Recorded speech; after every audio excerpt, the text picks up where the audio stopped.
Trust me, we can do anything!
A luster worthy of rivaling any pearls.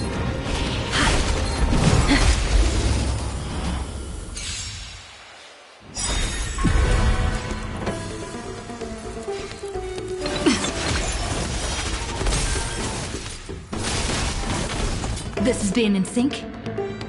We can do it!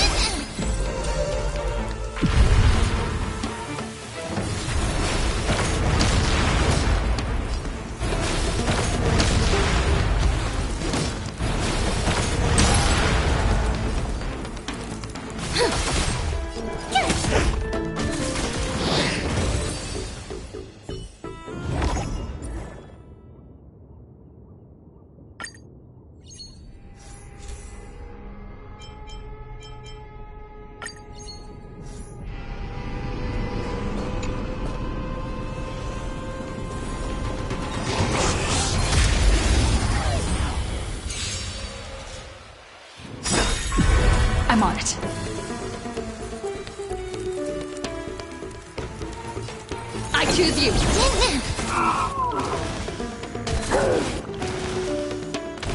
I'm on it. Mimi, Mimi.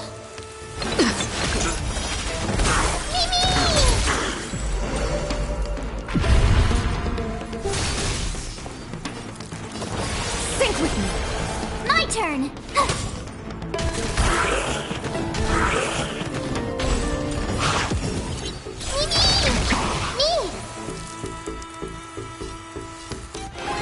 Me. Tough luck running into me.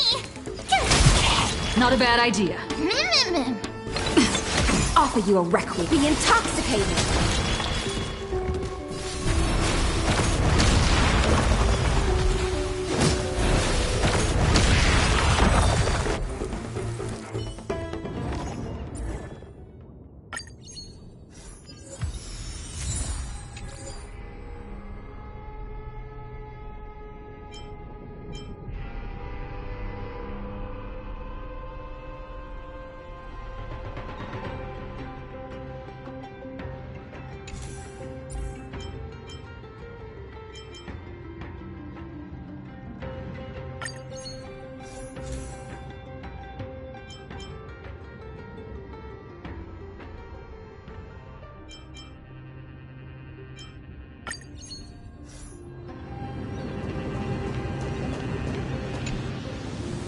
Easy now. Let it swim a little closer.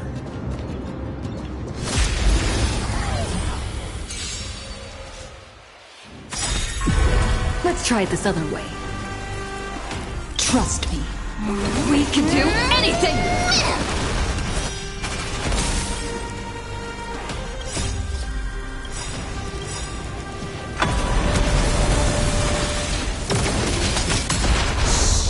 In the abyss's revels, your cries rise! Gotta try hard sometime. Watch this awesome move!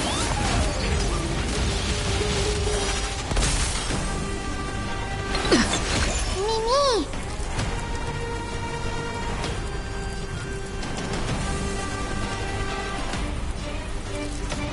Mimi!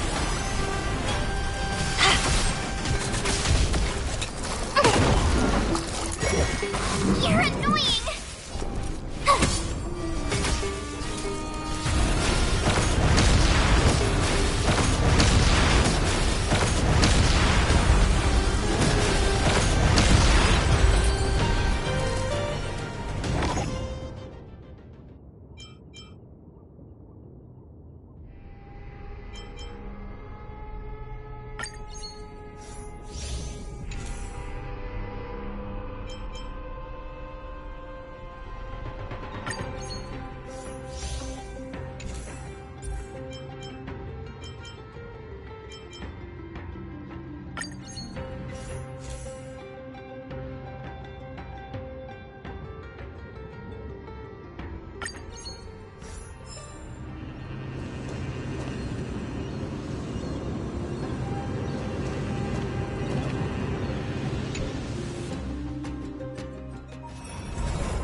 Crush now or crush later?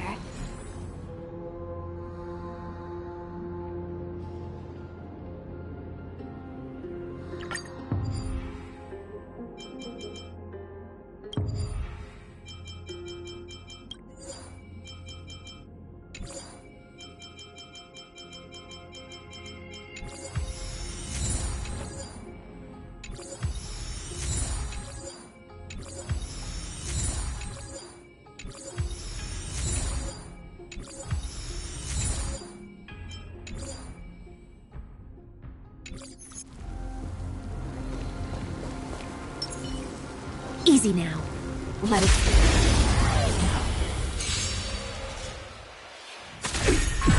Let's try it this other way. I choose you!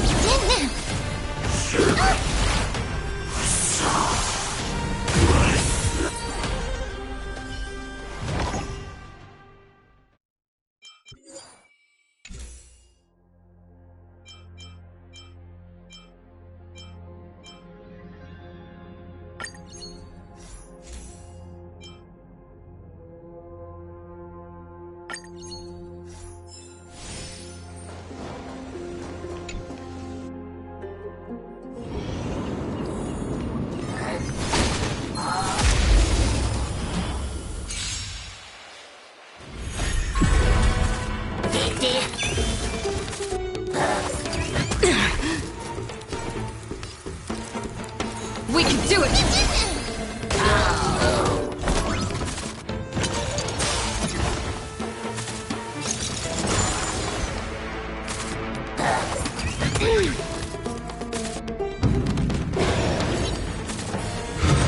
Such noisy clamor.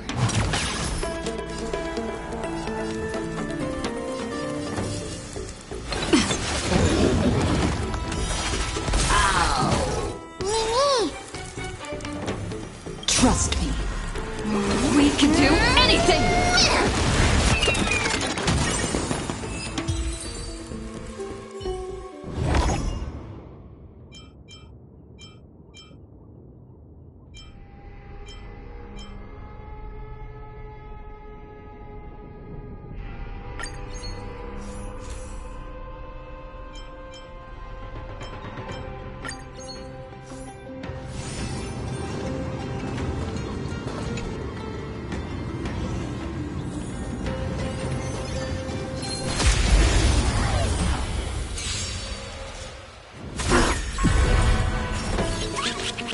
I'm on it.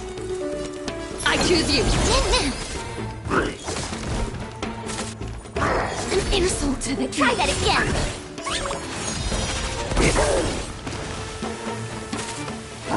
Just you wait. Me!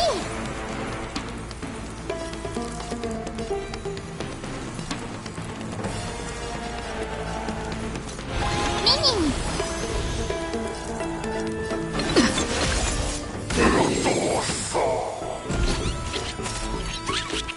I'm on it. Many, many!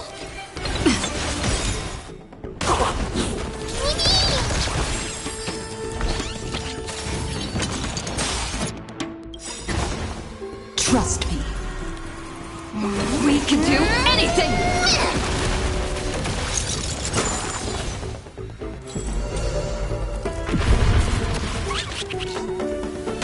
This has been in sync. Mimi! Mimi! You're annoying! My turn! Sync with me! In the abyss's revels, your cries rise!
to wait.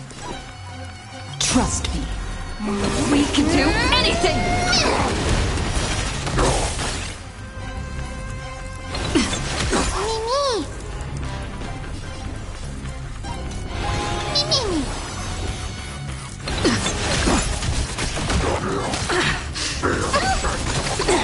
Try that again!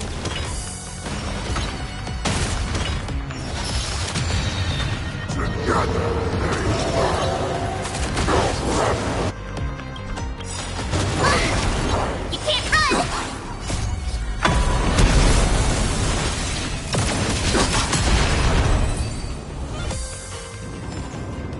The delightful feed ends, for now.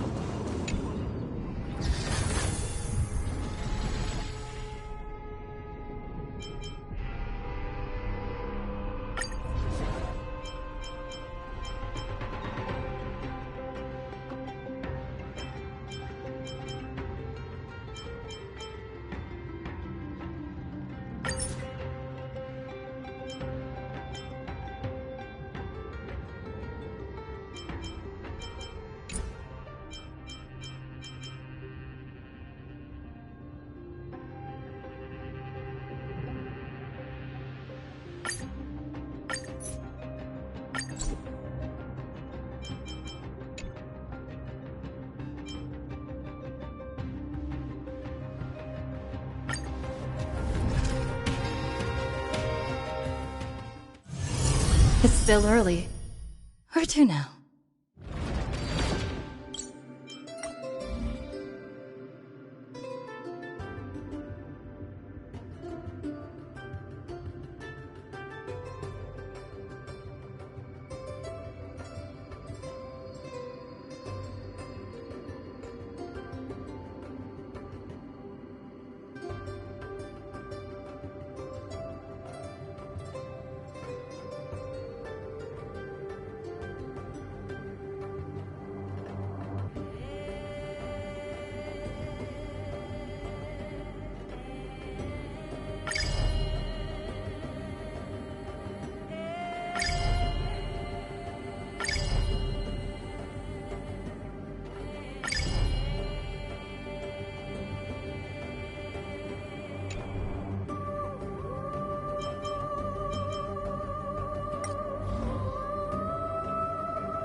Be grateful for all this clamor.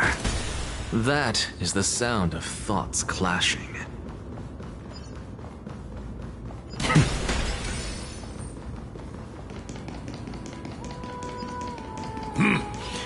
Even blasphemous scholars can come here, it seems. Anaxagoras, I thought that you had died to the Black Tide, just like the other scholars. As Kephales's priest, are you not aware of the decorum of respecting the dead? Surely you jest. You blasphemous heretics are not worthy of respect from the Supreme Being. Let me remind you that you're currently in Dawn Cloud, so you'd better keep your deranged language to yourself. I am no longer that altar servant from years ago who could only acquiesce to the commands of others. Now, I have plenty of ways to deal with people like you. I'm not sure whether I should laugh or cry right now. I can't believe that a follower such as you could have been made by a creation titan.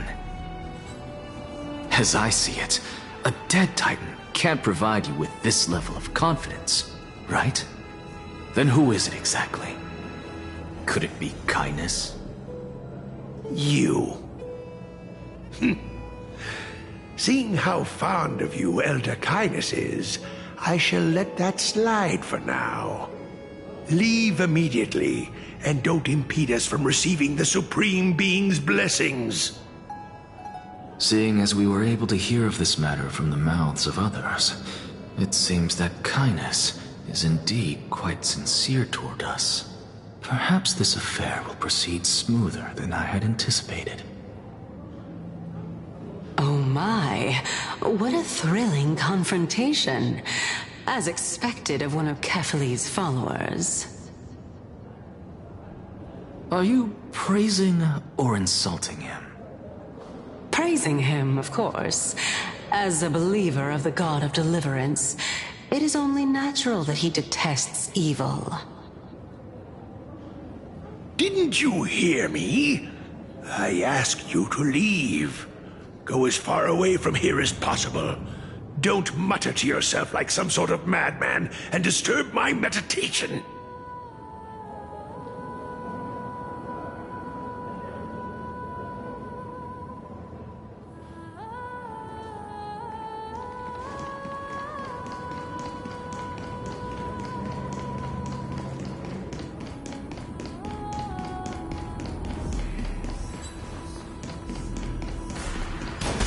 Professor Anaxa! Over here!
Professor Anaxa? Word has it that the scholars of the Grove valiantly perished resisting the Black Tide. To find you here safe and sound, thank the Fates. You could say it's the Fates toying with us. It's only the Crimnoans and Idonians who chase glory through death. But your survival is a victory in itself. I'd settle for that gladly. So, are you here to report the incident to the Council? I heard that after the Black Tide devoured the Grove, Akuma would be next in line, even with the demigod of strife standing alongside humankind. Tell me, how much does the Council of Elders know about the Black Tide? Once Kindness and her followers learned of Circe's and Orynyx's fall, they proclaimed in the council that the Flame Chasers could no longer stand against the calamity alone. Yet, when the Crown Prince ascended to godhood and repelled the Black Tide, she immediately altered her tune, declaring that all was resolved beyond Akuma, with the only remaining menace now being Aglaya and her adherents. They might well make their move at the upcoming Citizens' Assembly. No surprises there, those shifty opportunists. Thank you for your honesty, virtuous student. Being an opportunist could very well be a facet of wisdom. Shouldn't you be searching for murals of yourself? I've had enough of your prattling. I was really curious to see how you would find the middle ground between both factions, so I came to listen in. But it seems as though this Kindness is much more ruthless than Aglaya. If so, why do you want to work with her? Could it be that perhaps you've decided to readily surrender this hollow shell of yours, just because you feel like death is fast approaching? I'm afraid you'll be sorely disappointed if that's what you truly think. I've had enough of this. Could the 15th entry hour arrive any faster?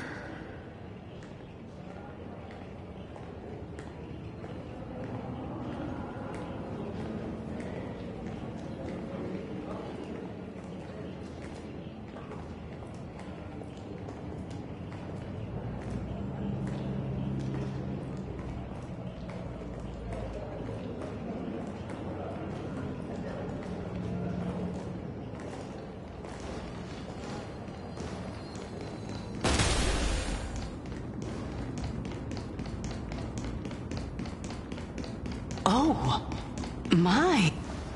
Every plant, every tendril, no, even every leaf could be the embodiment of Circe's. As a result, mere mortals who did not know what the Titan actually looked like chose to paint them as a giant tree instead.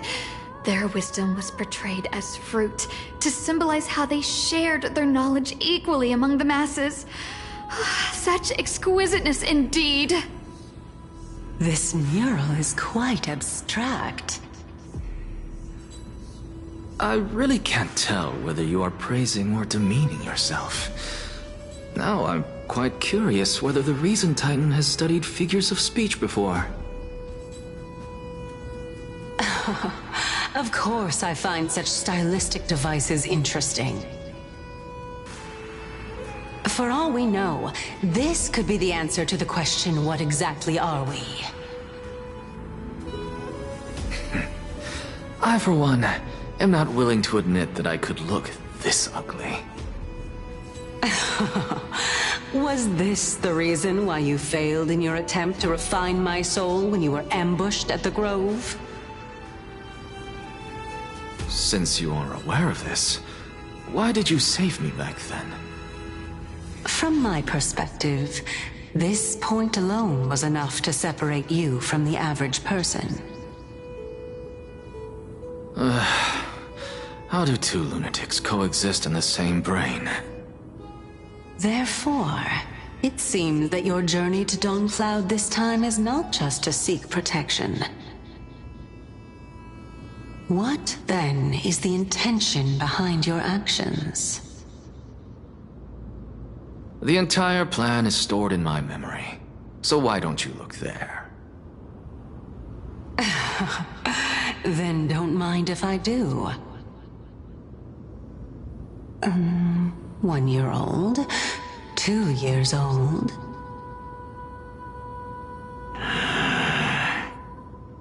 Oh my! Even a member of the preeminent 7 sages must hug his droma stall to sleep? How interesting. That's enough. How unusual. Your soul is actually trembling. This must mean that behind this toy hides a secret that nobody knows, right? Since our days are both numbered, I don't mind telling you more about it. This is a present that my sister gave to me. It's a doll that was made to look like our family pet. So there are other members in your family, eh? Are they also living in Akama? Don't you just love to pick through my brain? Go on, continue flipping through my memories. It won't take long. You'll discover the answer when you reach the memories of when I was 5. Oh, the black tide is everywhere. I can't bear to look. When I was young, I couldn't accept this outcome either. Georios, Aquila, Kefali, and you, of course. Although I prayed to every titan that I could think of for help, my efforts were ultimately futile. This...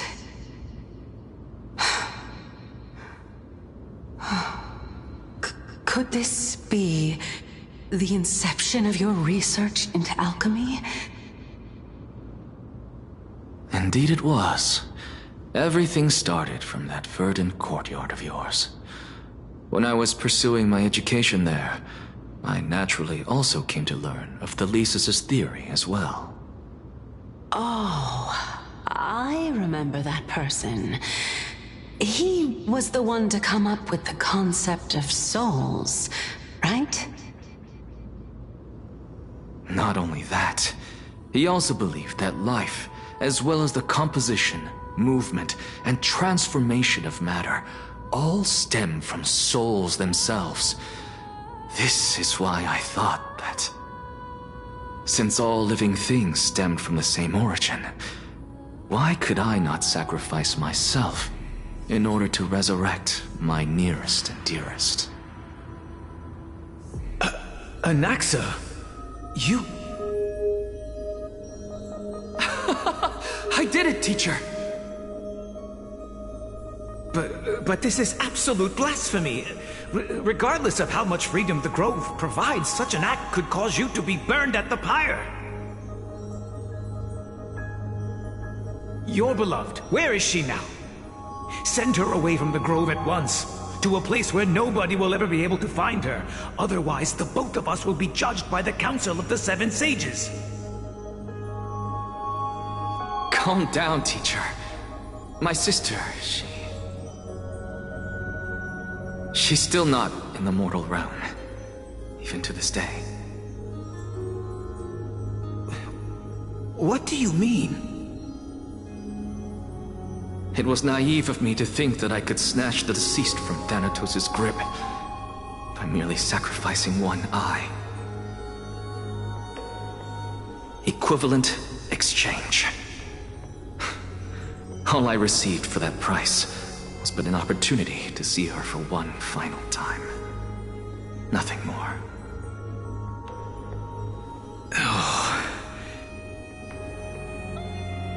Let it go, Anaxa. As one of my best students, I cannot watch you go down the wrong path without doing anything to stop it. Never do something taboo ever again. Don't disappoint the deceased, and never harm yourself. If you can do that, this classroom will still be yours, and you'll have a chance to live out your own life.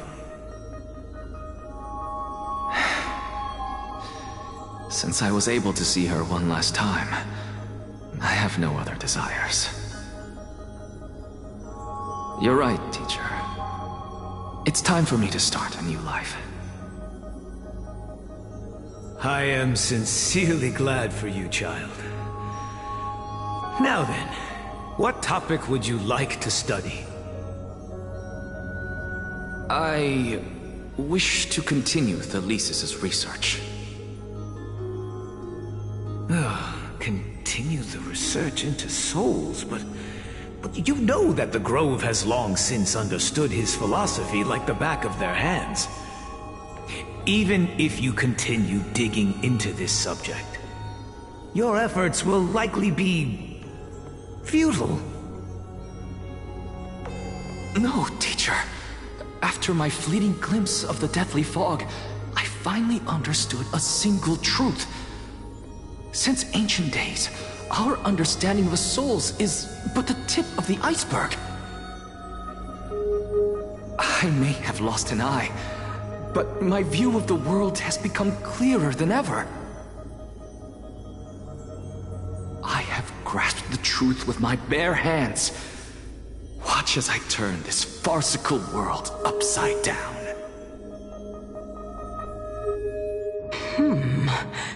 Who would have thought such a secret lay concealed beneath that hefty eye patch of yours?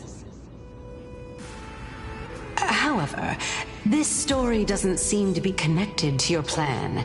In fact, I'd say that they aren't related at all. The answer lies within the tale.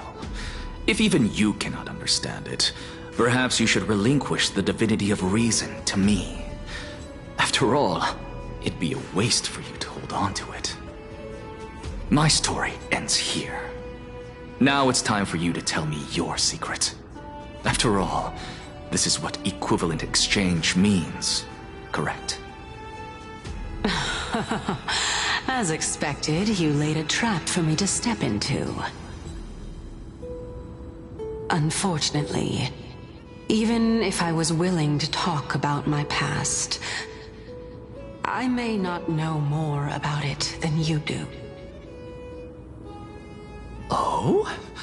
Are you saying that the renowned Reason Titan is now admitting a lack of wisdom? Your followers are going to be sorely disappointed by this. Child of humanity, remember this. Being cognizant of one's ignorance is the greatest wisdom of all. Now I understand. No wonder you asked me to answer your random, nonsensical questions. Not only that, you're the only one who can shed light on my query. As the saying goes, onlookers see most clearly. Is that so? Lord Anaxa. I saw you muttering to yourself and was wondering whether you were caught in a delirium of reflective thought. I'm sorry to interrupt you, but time is of the essence. I have a message from Lord Lygus. Lady Kindness has met up with the Council of Elders and is awaiting your arrival, so please depart forthwith.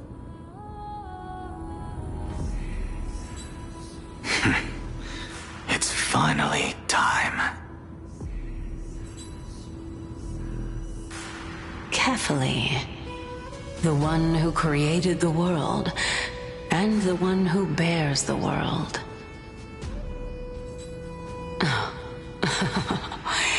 If you truly have not met your end, how will you answer the challenges of those who defy you?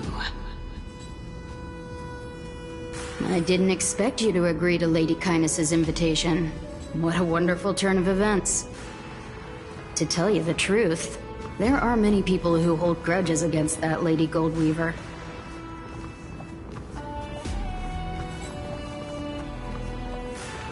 Isn't that the Dromas draped in finery? Avoid his gaze. I don't acquaint myself with blasphemers. Don't worry. He's too full of pride to pay us any attention. Your nickname is Dromas as well? You must really like those creatures.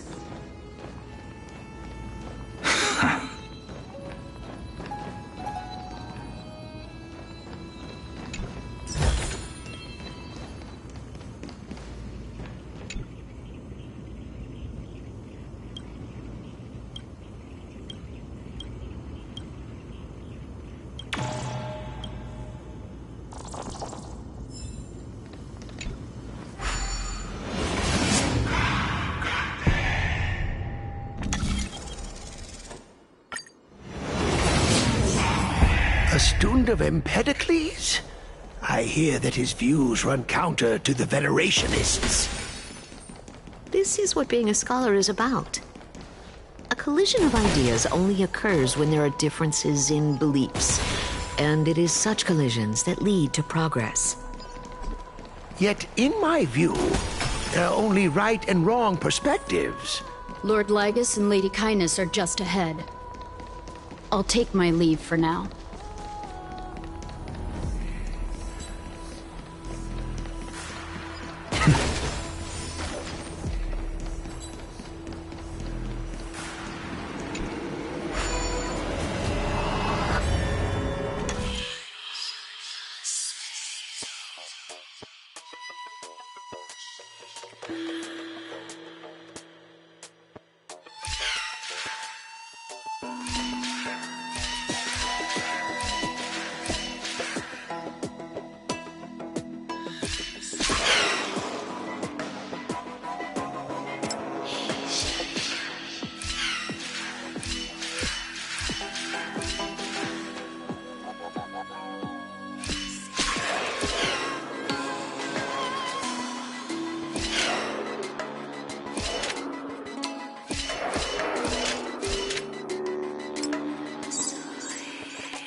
I suppose I can just ignore this.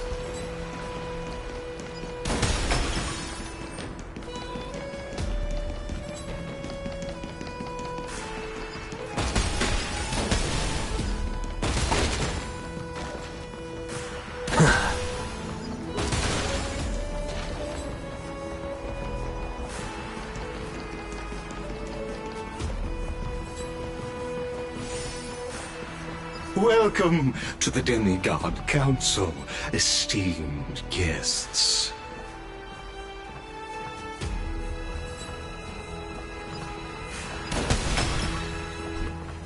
Lord Anaxagoras, I've heard so much about you.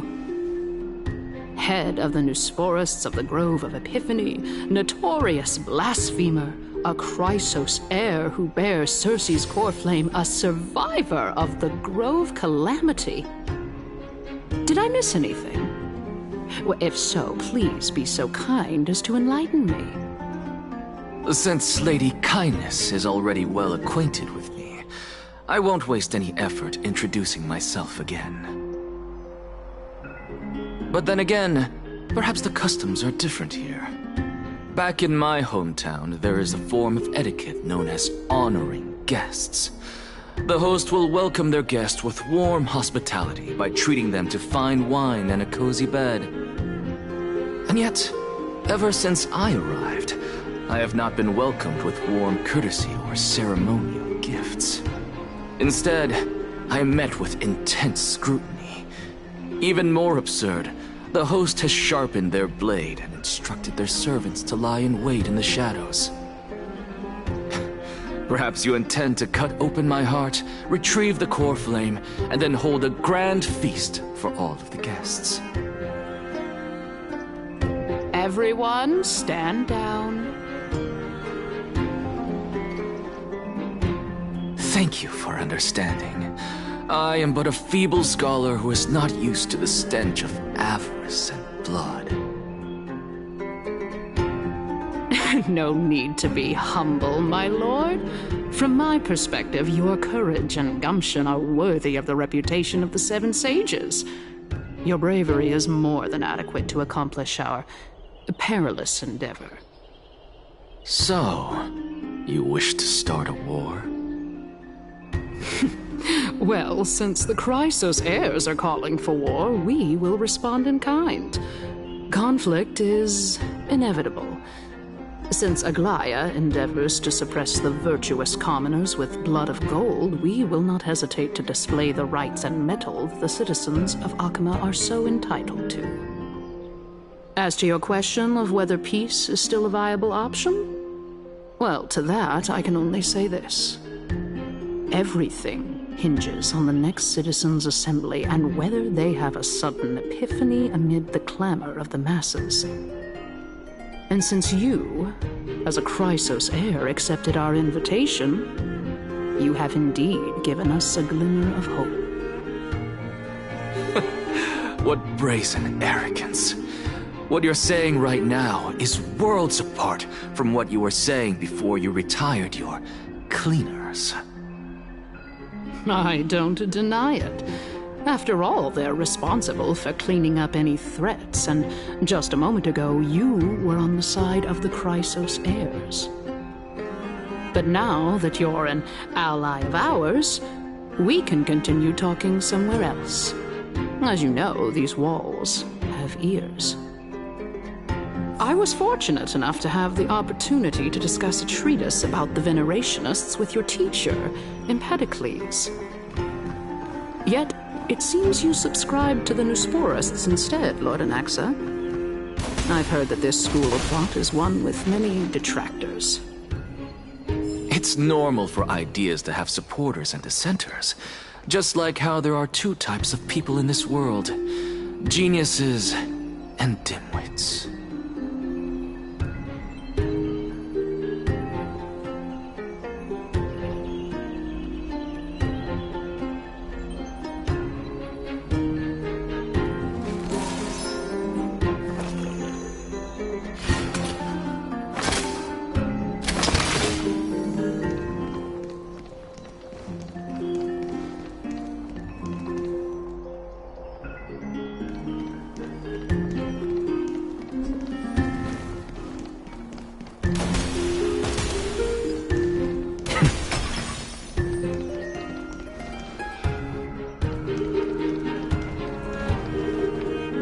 Welcome back to the hub of the Demigod Council, Lord Anaxagoras.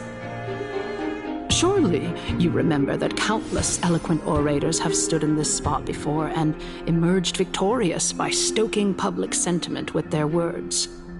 And yet there have also been innumerable blasphemous philosophers who set themselves up for failure because they refused to defend their actions.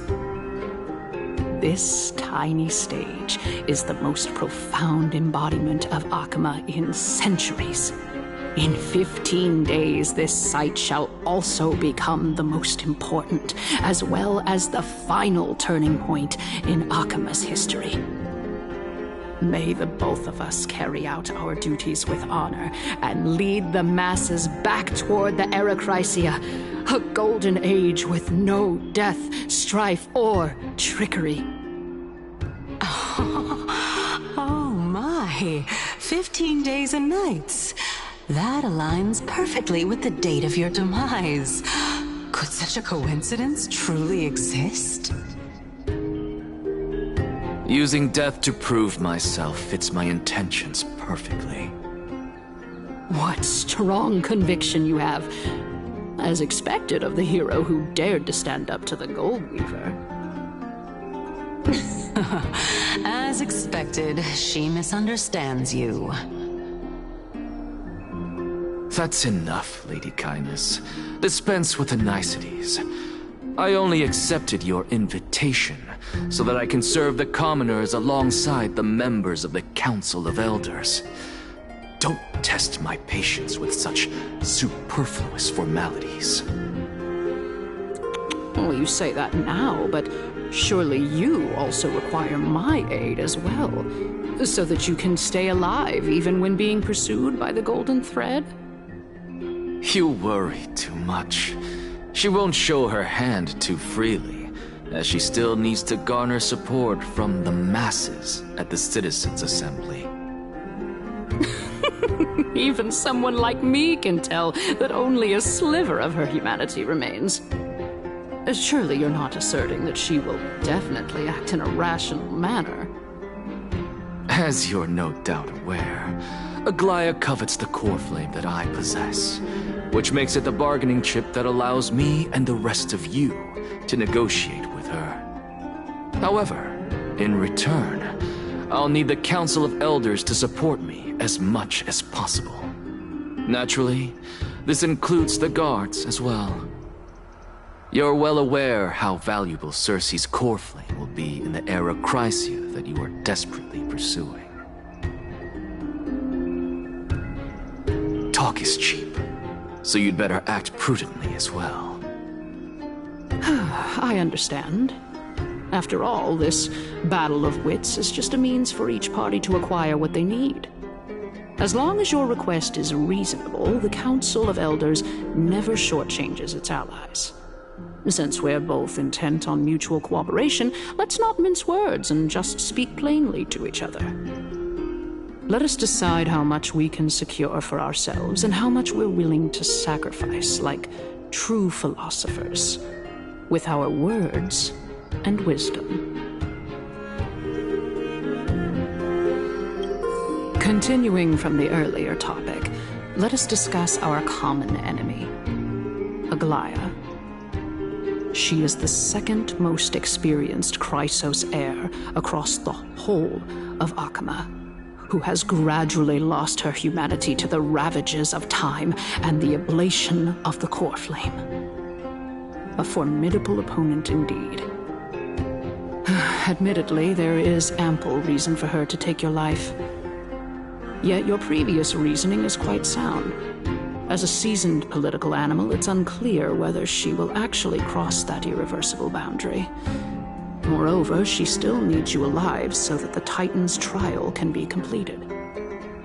Is there anyone present who can swear by the sacred vow of Kefali and guarantee that you weren't in league with that woman before coming here? Are you just trying to pull the wool over our eyes and aid her in her savagery?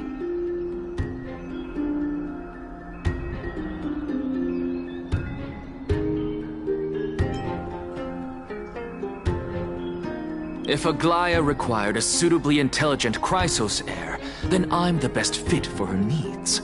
However, it's quite evident that she has no need for a Chrysos heir who could break free of her control at any time. Since I believe in neither Titans nor the prophecy, there's no way that I would willingly walk on the path that she extols. Given how rigorously she enforces her principles, how would she ever accept a heretic such as me? I understand what you mean. At the very least, the both of us agree that this tyrant who wallows in extravagance and greed is the greatest threat to achieving peace in Akama. The Council of Elders is willing to defend your right to live, just as we defend every oppressed citizen. However, I regret to say that sentiments in favor of the Chrysos heirs and Aglaya are only growing in magnitude. The peace that we are aspiring toward, as well as everything that we hold dear, will be destroyed completely. The city will be burned to ashes, and the citizens' blood will be shed. Tell me, what are you willing to do for our esteemed citizens so that they can vanquish the enemies of our fine city?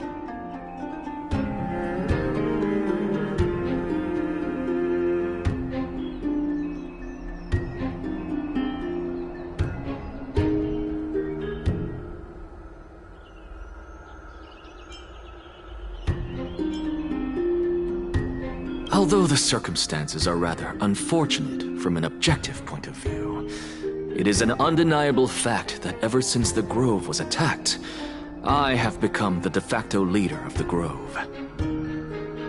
The Council of Elders needs more backing if it wishes to topple Aglaya, and it's evident that the Academy wields considerable influence.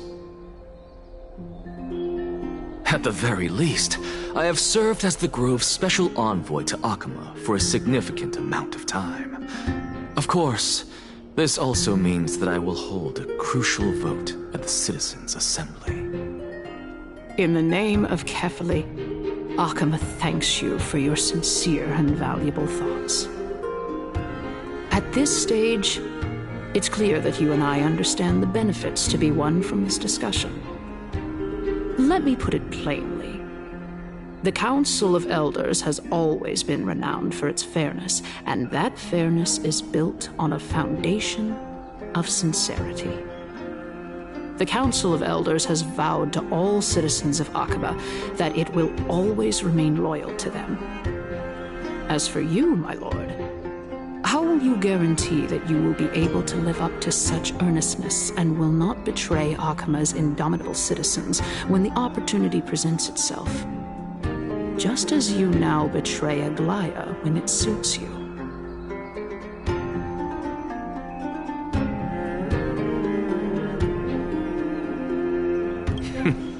Surely you jest. My loyalty does not need to be proven.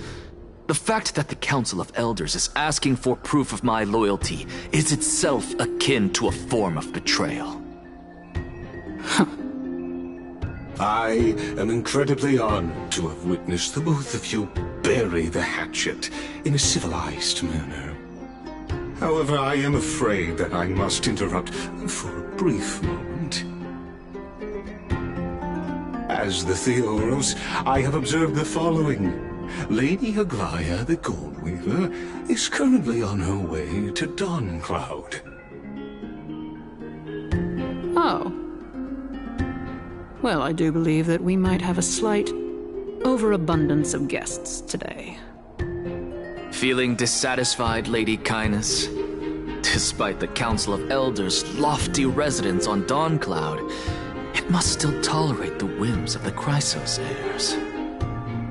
So you were holding back just now. Seems like you are better at playing this game than I. In any case, I'm glad that she's arriving here. So tell me, Anaxagoras, now that you're an ally of mine, if Aglaya were to demand that I hand you over, what should I do? You can do as she says. Tell her that the Council of Elders merely wished to chat with me and had no intention of offending her. However, by doing so, the authority of the Council of Elders will be as thin as papyrus that has been soaked in blood. Not only can it be destroyed at the slightest touch, but the Council will also lose possession of a valuable core flame. No, more like 2 core flames. After all, at the next Citizens' Assembly, that young lady who is synonymous with death will also be standing on our side. Oh? How can you be sure of that? Is that of importance to you? All you need to know is that I have a plan. In my opinion, you should be more worried about the impending threat.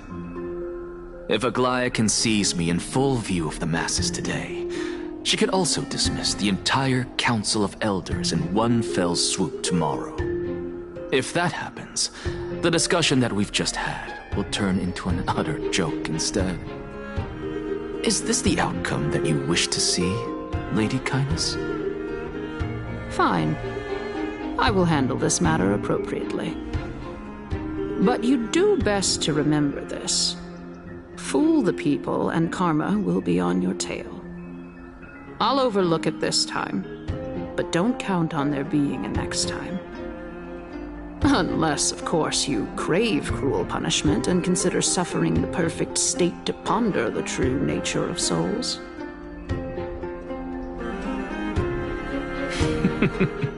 Well, what do you know? That happens to be one of my rare talents. We shall see, then.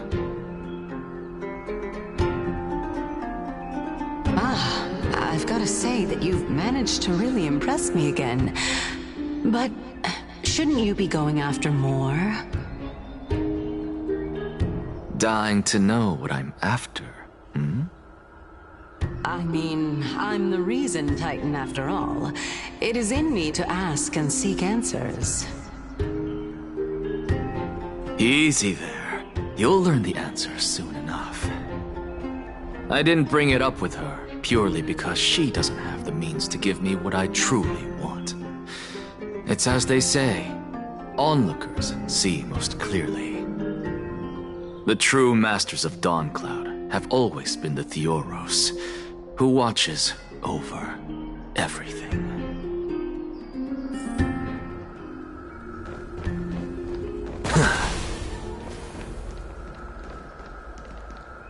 An expected visitor. Welcome once again. You know, you could actually skip all the pointless debate and come straight to me to seek an audience with Kefali. I have no reason to refuse you, do I? You may not, but Kindness has. Whoever gets hold of Kefali's core flame will get to rule over Akama. She's wary of me, so naturally I had to gain her trust. I would say that debate was not at all pointless. Very true. In my view, this individual has gone to great lengths to get close to Kefali. He might very well be plotting something nefarious against the Titan. Are you still willing to let him pass, knowing this? Yes, very much so. All living creations are always free to visit Kefali's transcendent vessel. This comes with being the World-Bearer. How convenient it is to be able to hear what they say. It is truly my honor to speak to a venerated Titan in person. Please, go ahead. Let me join you both on this journey. Oh, a bygone myth tells of an occasion where Kefali once answered their followers' questions on the peak of the Holy Mountain. Their followers have since believed that scaling this Titan cliff is one way of being with the god. Hear that? It's not every day that you get to climb a mountain with Circes. You should sing me a hymn of praise. Titan hymns are beyond me.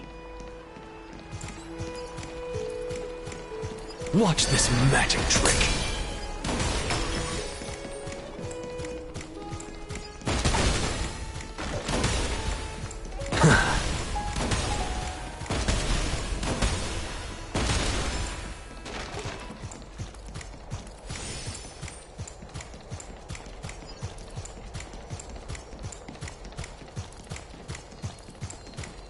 Go on ahead.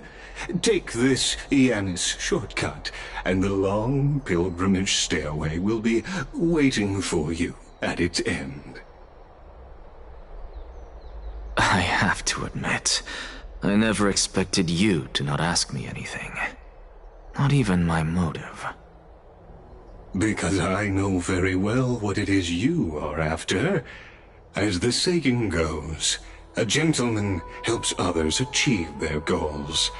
I have a feeling that your theory will be validated at the end of this journey. I believe Kefali will not deprive you of your right to ask your question, especially now that you're on the brink of death. You must be closer to Kefali than anyone else. Wouldn't you agree? I hope things go as you say, then. Putting a child of justice into a farcical world is bound to turn it upside down. It is my hope that you bring a much-needed change to this world which is on the brink of destruction.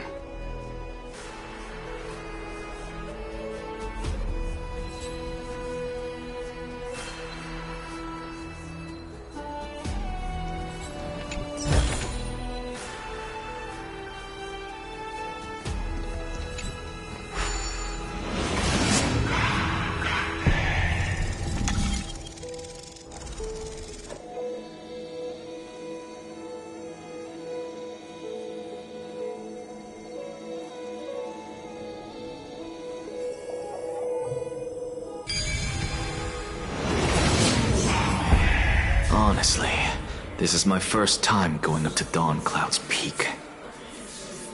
What a splendid view. Isn't it about time you recognize the magnificence of us Titans? Well, I don't see how this place is different from those temples in the city. All they have are magnificent facades. And even though I've come this far, I'm still doubtful about getting useful clues from him. I must be getting ahead of myself to be expecting to hear something nice from you. Oh? Haven't you been in my head for some time now? It's high time you get used to how I feel about things. Alright, we're just a short hike away from Kefali. No time to waste here. So the intellectual debate from earlier was too draining for you, huh? If Amphorius gets a new lease on life, you should focus on strengthening your body and stop shirking social interactions. Save your concern. The Titan is in sight. Can you make it? Why? Are you going to carry me up if I were to fall now? I know how far I can go, so just hold your tongue and come along. Fine then. I guess I won't say any more. I'll just wait till your soul dissipates completely to gain control over your body. Wait. Is that... Circes? Hey, Look at that. Huh? What should I be looking at? Am I hallucinating? Or do we even get to see souls when we're close to dying?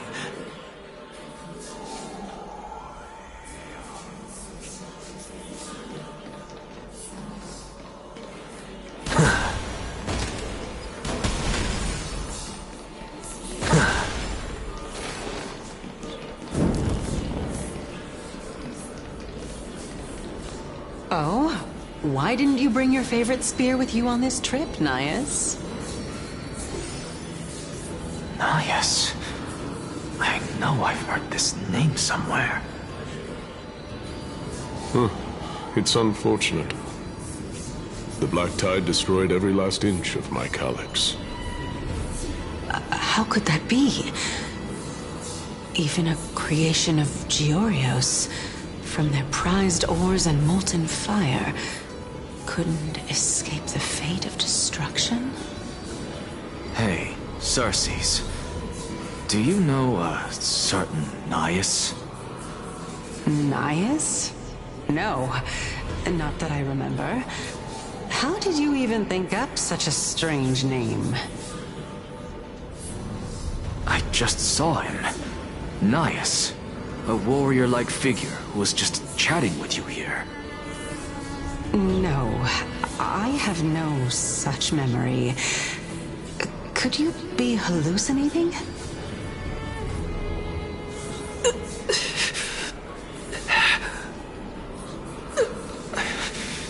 This is a departed spirit.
I can just ignore this.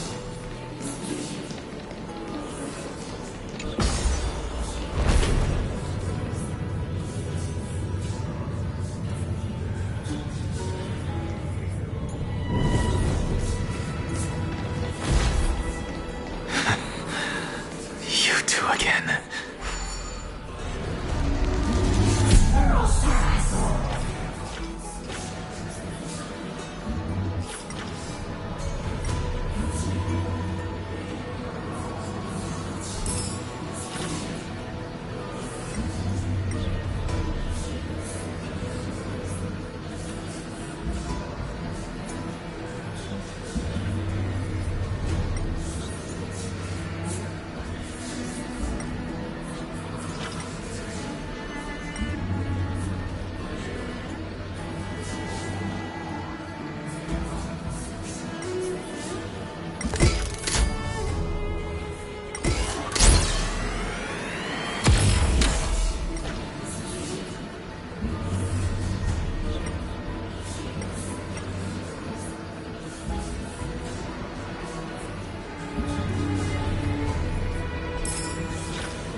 not too shabby. Enough about me. Did Kaos ever reply to you? Well, regrettably. Seems like the price of becoming a demigod is a lot heftier than we thought. Kaos. Demigod. I've never heard of this person. Which Titan's authority did he inherit? Look on the bright side, Nias. Since we've come all this way, I doubt he'd snub his old friends, would he? Let's just hope we mean as much as the world to him. Hey! Are you seeing that same hallucination again? Yes. It's still you and Nias, but you're now talking about a certain Kaos. I'm guessing he's one of your companions? Kaos? This name sounds just as strange to me. Never mind. I think I know what this is about. If things are as I thought, then they aren't hallucinations, but the souls of people. What? But if those are the souls of the dead, then what am I? Beats me. For all I know, you're just an illusion I conjured up in my dying moments. Let's just keep going. As long as I take in more sights and hear more stories. Know your limits. Wander too far among the dead, and even I might not be able to save you.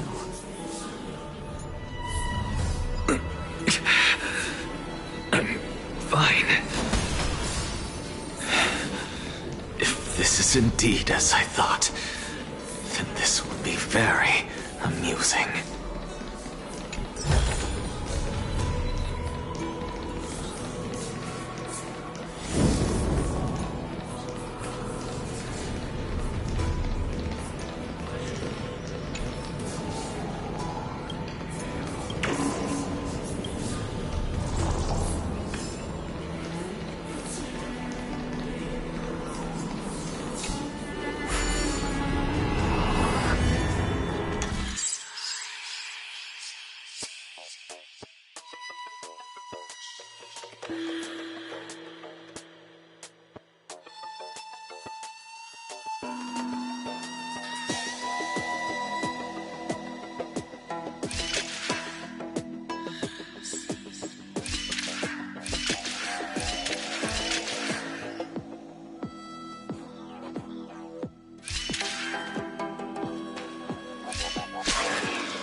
we meet again.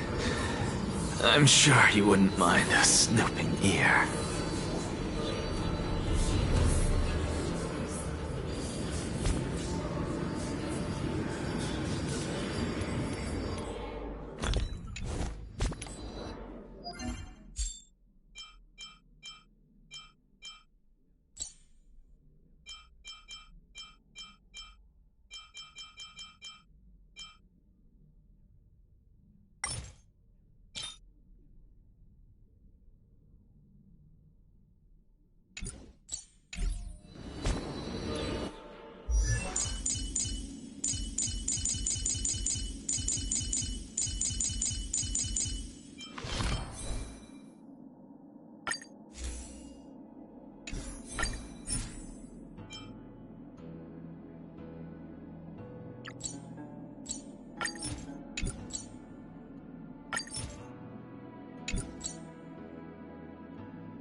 stretch. You can't run! Ready to lose your... You can fight it, or rock with it! In the abyss's revels, your cries rise!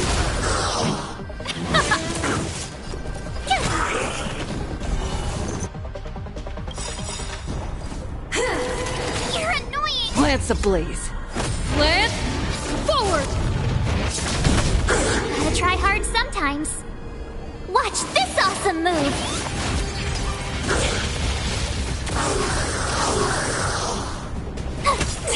Don't let wait. Pretty good. Let's rock! Lance at the ready.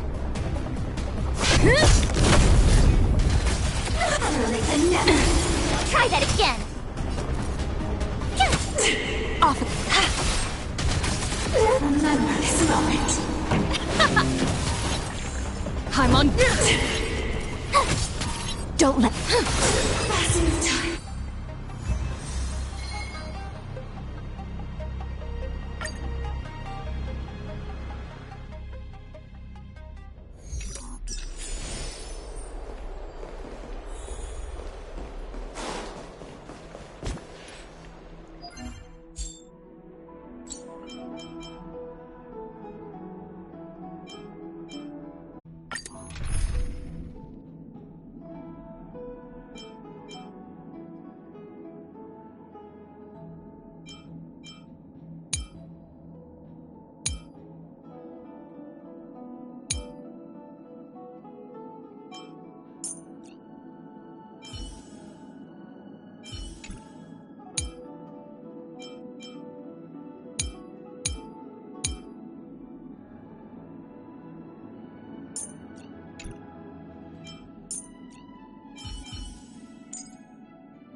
Tread carefully.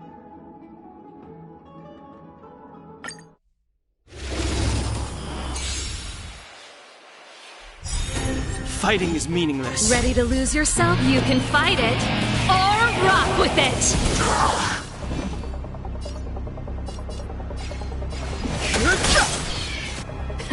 Time for the main event. Turn it up!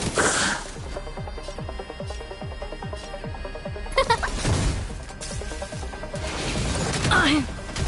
okay.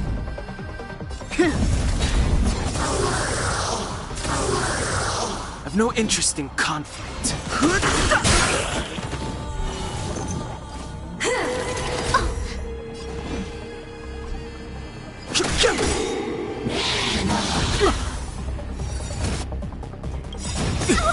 The truth of life and death revealed. This sanctuary is but a vision. Break! Lance ablaze. Lance, forward! No manners, huh?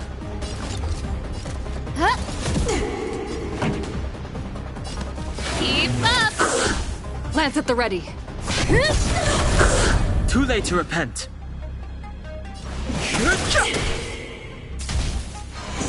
Sagacious discernment.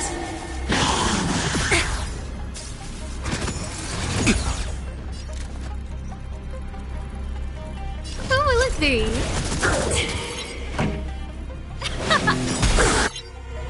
Ready to lose yourself? You can fight it, or rock with it!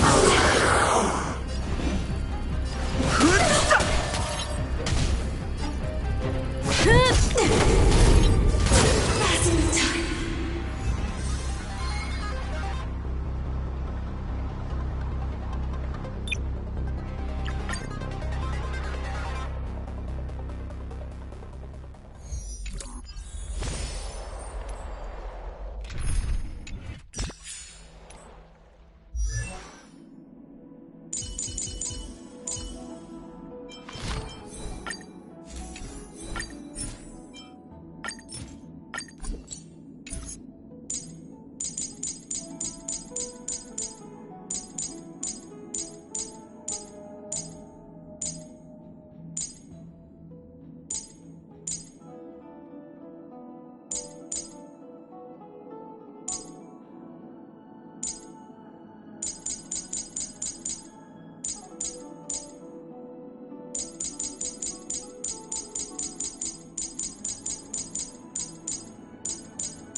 We meet again. All this clamor. That is the sound of thoughts clashing.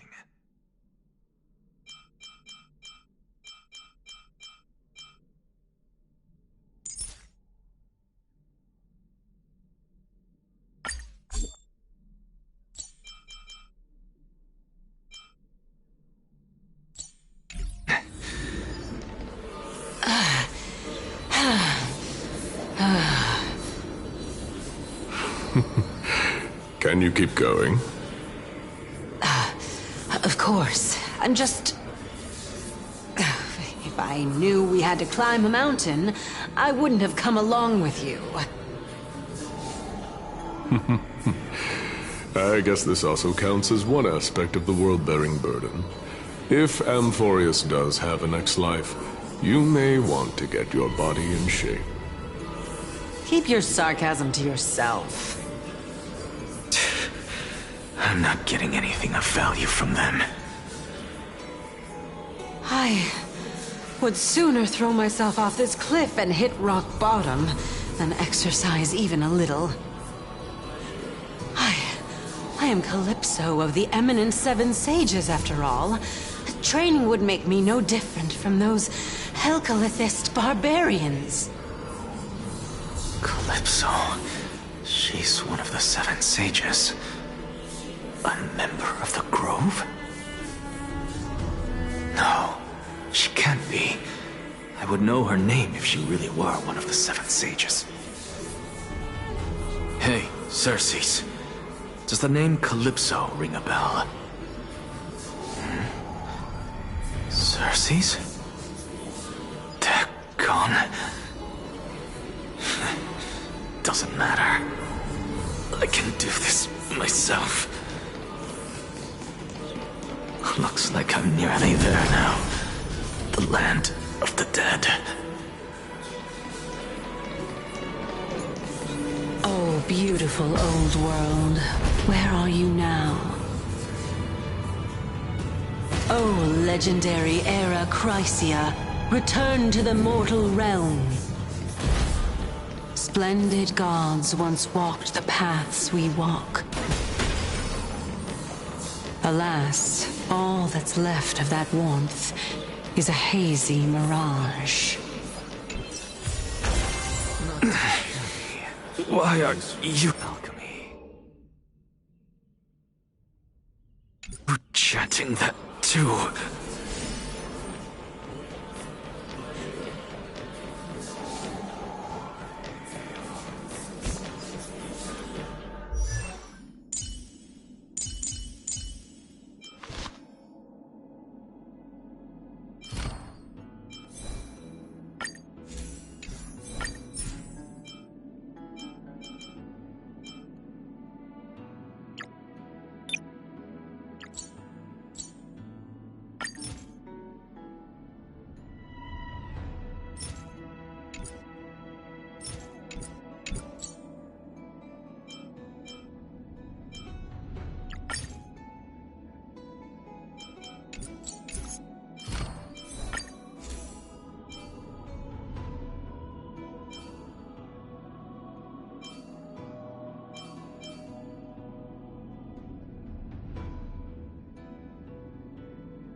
We're here. Finally. So, I don't get to ask the Titan my question. But all of you make for a pleasant surprise, nonetheless. Very well then. Let me uncover the truth for myself.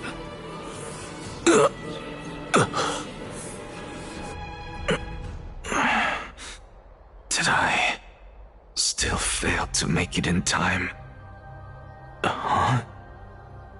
So, I'm back here again. This is... I can hear it. I hear it from the depths of the tides, behind the closed doors of the void world. A voice ready to tell me something. This time, the voice is a lot clearer than before.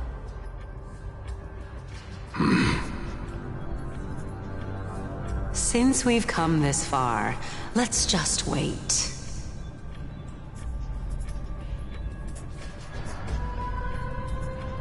Lord Nias and Miss Calypso, are you both here to visit Chaos too?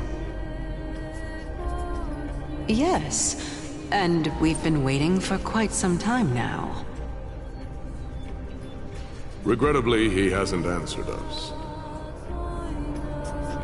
The worst-case scenario is that he's already been overwhelmed and crushed by the world-bearing burden. You're overthinking, Lord Nias. I can still sense Chaos' soul in the area. And besides, we both know Chaos' nature. A deliverer like him wouldn't fall so readily, much less give up on all that he holds dear. Isn't that so? Yes, I have faith in him. That reminds me. Why are you making this trip alone, Polixia? Oh, my sister needs more time to make sure the flowers are fine.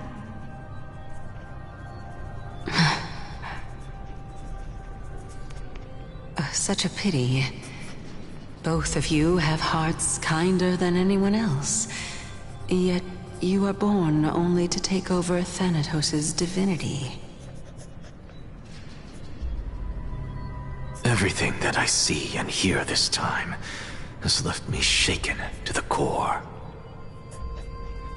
What may seem like a mundane conversation is in truth a once-in-a-lifetime exchange that has revealed the ultimate answer to Circe's question. The conjecture has taken shape and must now be solidified into a theorem. Next, I only need to seek verification from Kefali. By doing so, I can answer Circe's question and reclaim my body. But no, I will not do that. That isn't important. Because another one of my conjectures, one that I have always dreamed of proving, has been proved right this very instant. Fusing a mortal soul with that of a Titan to replace said Titan is not a ludicrous idea after all.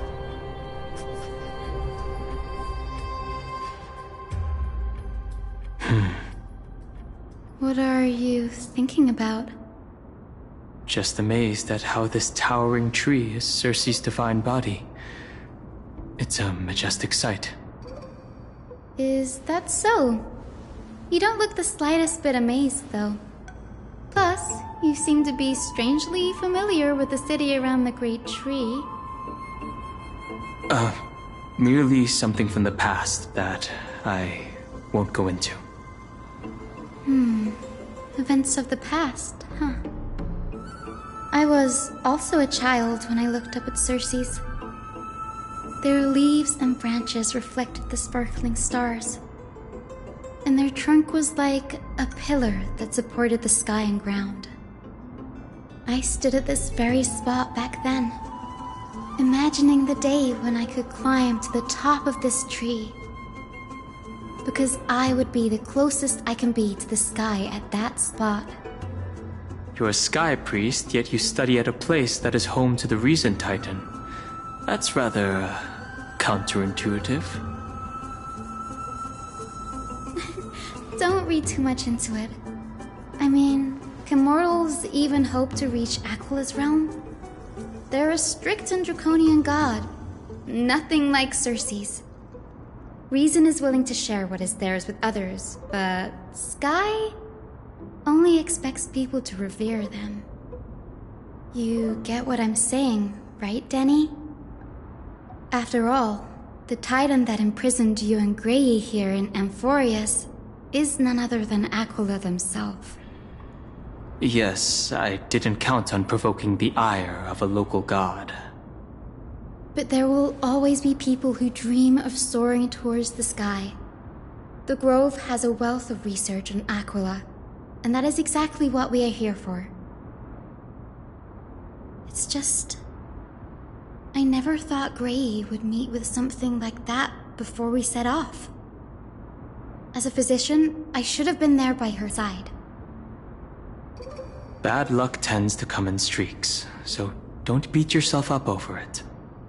Besides, Aglaya needs you here to uncover the truth behind what happened to the Grove.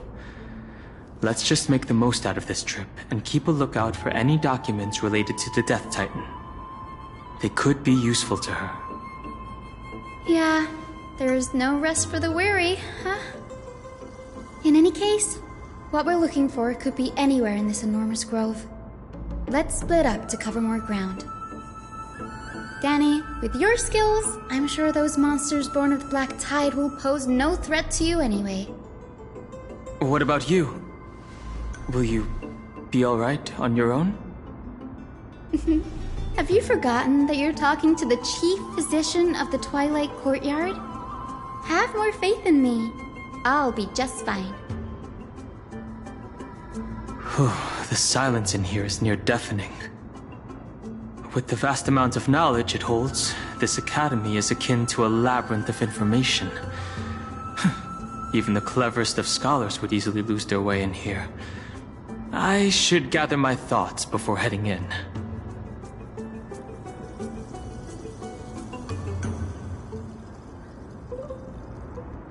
In the myths, Aquila, the Titan who reigns over the domain of the skies, is a colossal bird that overlooks the world beneath them with 100 eyes. As long as they continue to soar above the clouds, the people of Amphorius will remain trapped on the ground. Hyacinth's forebears were priests who worshipped Aquila. Nobody is more familiar with the taboos of the Sky Titan than her. Seeing how Aglaya has sent her here as a guide, it's possible that she has plans to have Hyacinth take on a trial in the future. In Amphorius, Titans are a common topic of discussion. People create myths that in turn conceive Titans. It's a tricky task to keep an objective view when among the people of Amphorius. Is there a way to step out of the situation and look at it from a different perspective?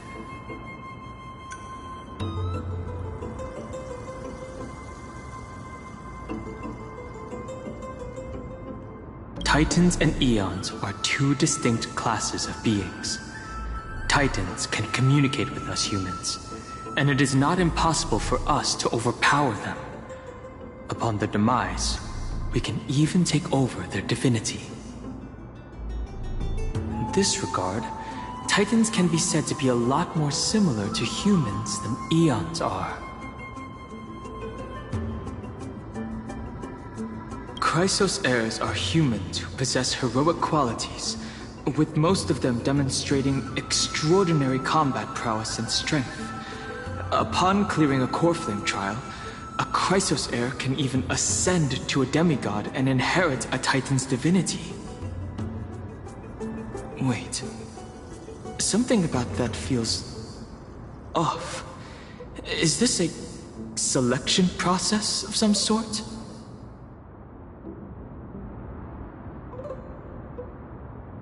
Guided by the prophecy, the heroes are on a quest to reclaim core flames and usher in the Era Nova. Their efforts have seen gratifying results to date.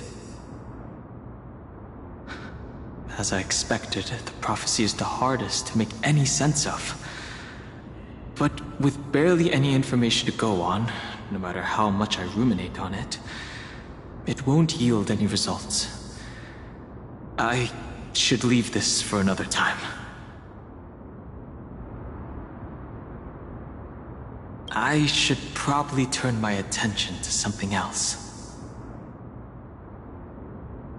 Nobody could have ever imagined that her life would be forfeited the moment we landed on Amphorius.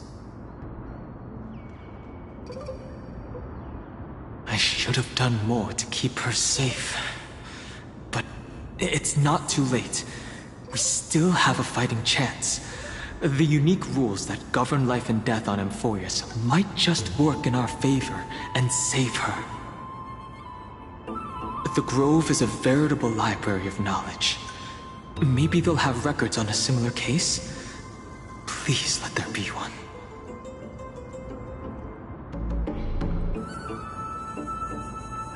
The clock is ticking. I should search for more clues as I move. The night sky feels unusual, now that I've gotten used to the eternal light of Akama.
Worth our while.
These are the remains of a black tide monster.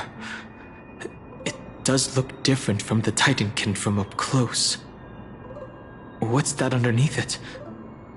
A scroll.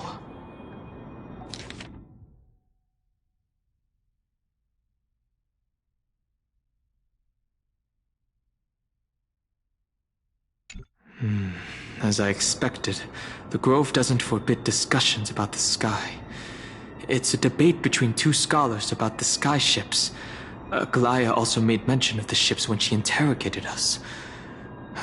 A memory I'd rather forget. I'll hold on to this for now. With any luck, this journey won't leave us empty-handed. Huh?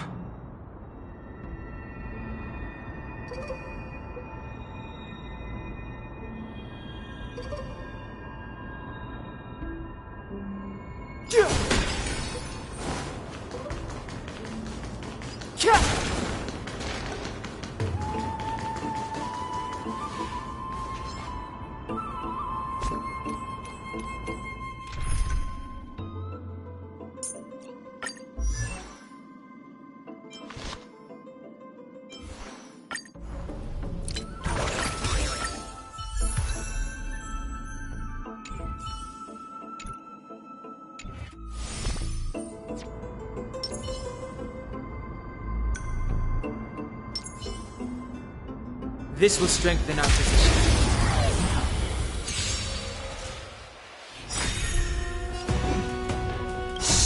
In the abyss's revels, your cries rise!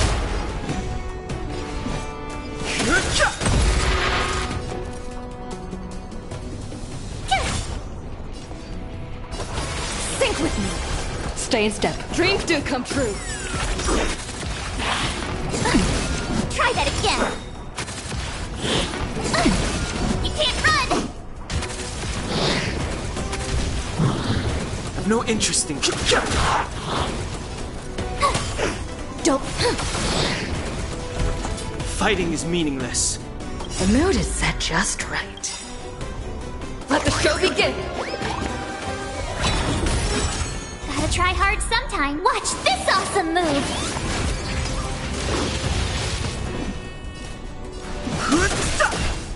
Tough luck running into me! Be intoxicated! Take your positions. In the abyss's revels, your cries rise! Let's improvise.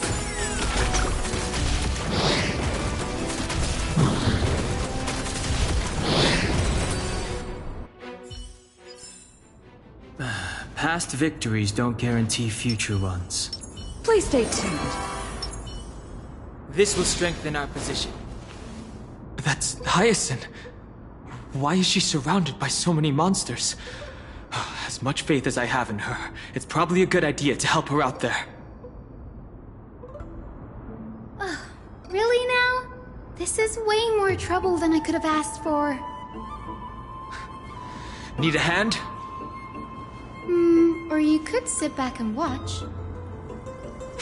I can't tell if you're serious or not. But being hard to read isn't without its perks, I suppose. I'm kidding, Danny. Lend me a hand, pretty please. All right, now let's get him! I've no interest in conflict. The truth of life and death. The sanctuary is but a vision. Break! My turn! Think with me. Stay in step. Dreams do come true.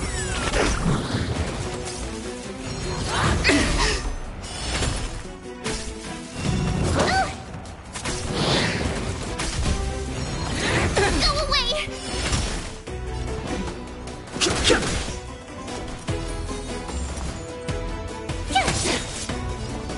Be intoxicated. In the abyss's revels, your cries rise! This place is practically in ruins. What happened? There shouldn't be this many monsters here. Euphorious. Or rather, the blessings of the Sky Priest in me, might have unknowingly called them to me. Anyway, never mind that for now. Here, you might want to have a look at this. I found it around here and thought it might be of interest to you.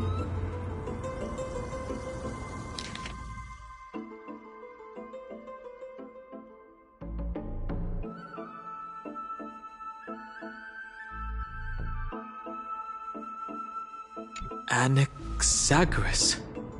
He's the scholar who fused himself with the core flame of reason. This is new. I didn't know Professor Anaxa was researching this guy. He's never mentioned anything about it.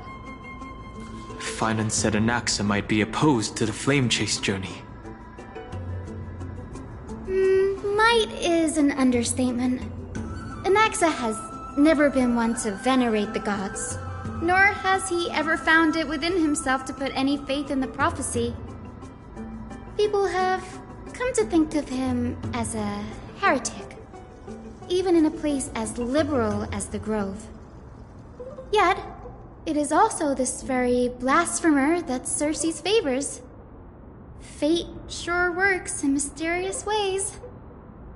I picked up a scroll on my way here too. It looks like it may be related to the one you're holding.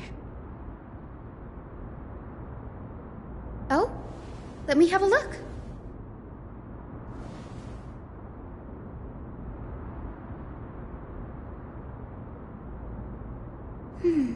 By the looks of them, these scrolls are records of 2 conversations that took place in the same setting, one after the other. There's still much I don't know about the Grove. Do you mind if I ask you a few questions? Sure, go ahead.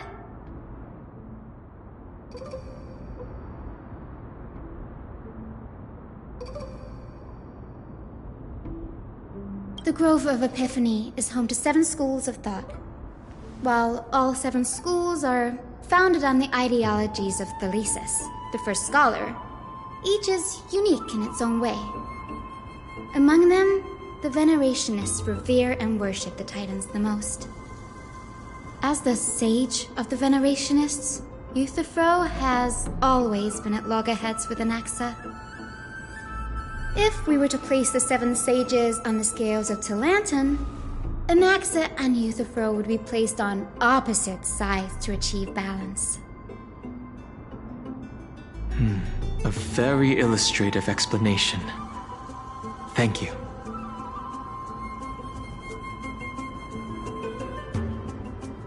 Nearly everyone in Amphorius has heard the story of the skyships by now. Aquila's stature is loftier than the heavens, and their divine retribution is merciless. That's why it's no use building giant skyfaring ships. Oh, but I do wonder if a supercharged mini Treaty cannon could slip past their watch. That was a joke. Right?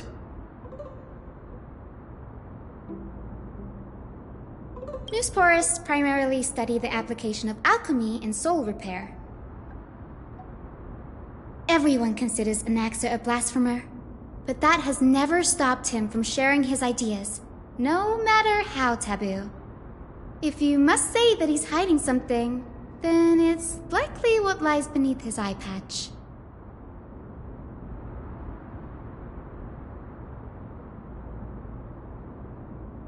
Anaxa often says that every failure brings us one step closer to the truth. Perhaps, to him, the crash of the skyship carries a different interpretation. The firmament is not impenetrable. On the contrary, it was precisely because the skyship represented the first step toward breaking free from the shackles of the earth that it provoked the wrath of the Sky Titan and brought divine punishment upon itself. It's a shame that the majority of the Grove's research on Aquila was headed by the Venerationists, with sacrificial rituals making up a predominant part of their findings. Discourse about more esoteric subject matters in relation to Aquila dwindled even further after the skyship incident. So much so that even this scroll is completely new to me. Don't worry about it. We'll just collect everything we can find on the Titans for now. There's something else that's caught my attention, though. This says that Anaxa is conducting secret experiments of some sort. That's what I'd like to know. What are these experiments he's involved in? Even I, the assistant lecturer, know next to nothing about them. I have a bad feeling about this. Could there be more to what happened at the Grove?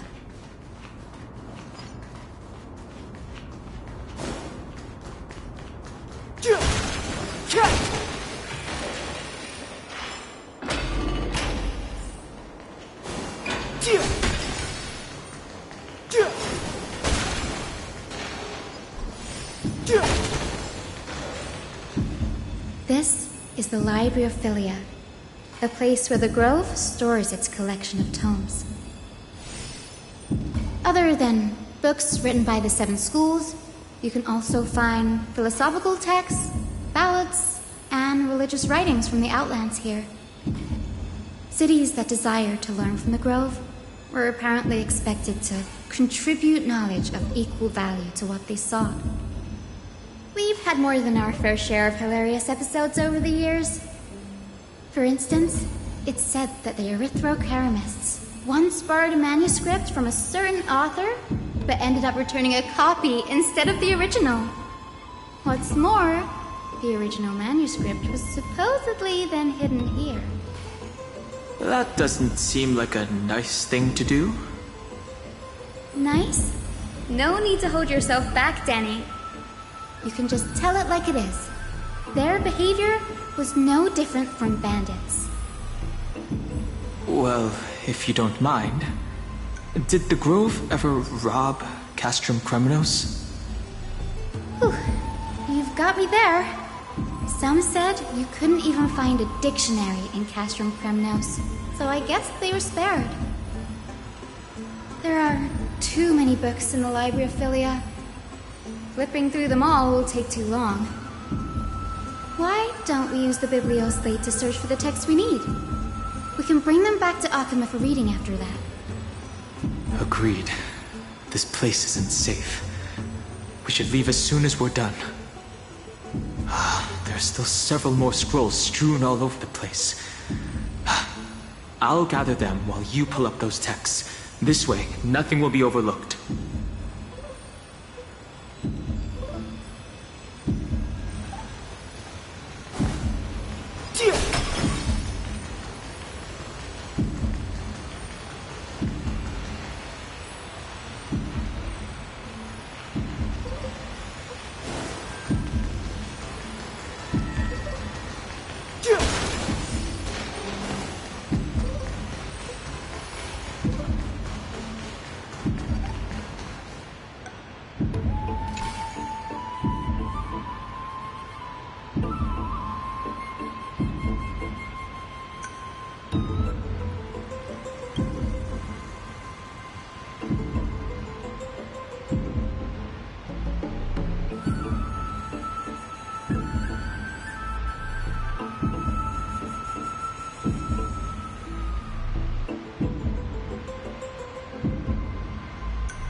Impressive tenacity.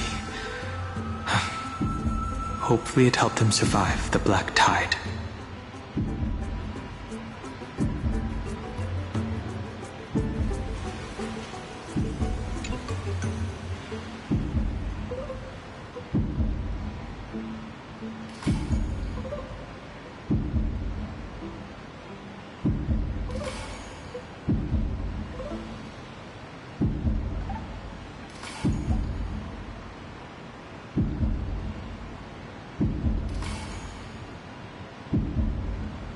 This is about Anaxa.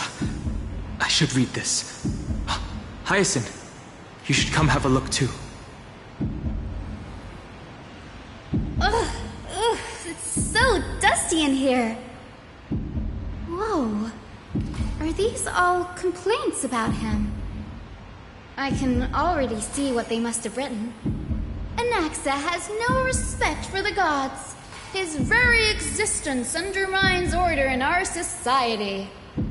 They're probably all things like that. Does Anaxa hold that much influence? Why else would they call him the Great Performer? When Anaxa established his school of thought, the first thing he apparently did was read his own work to everyone. Are the Titans truly an accurate reflection of what humans think gods should be? Worlds created by gods are indubitably perfect, but what of Amphorius? Only foolishness and insensitivity everywhere you turn. An uncanny impersonation. What happened after?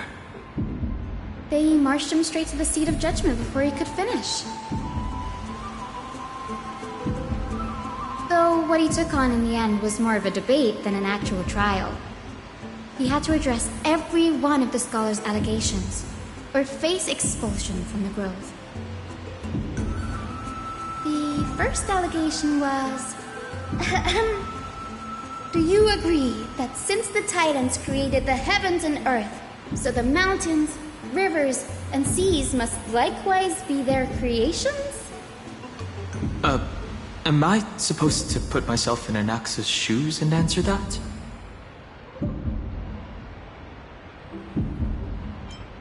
Based on the history of the Flame Chase journey, humans have the potential to take over the divinity of Titans. Anaxa said the same thing then. Needless to say, his critics didn't take kindly to his answer, so they followed up with a second allegation. You claim to be studying souls, yet you are, in fact, defiling them and committing acts condemned by the gods. Do you admit it?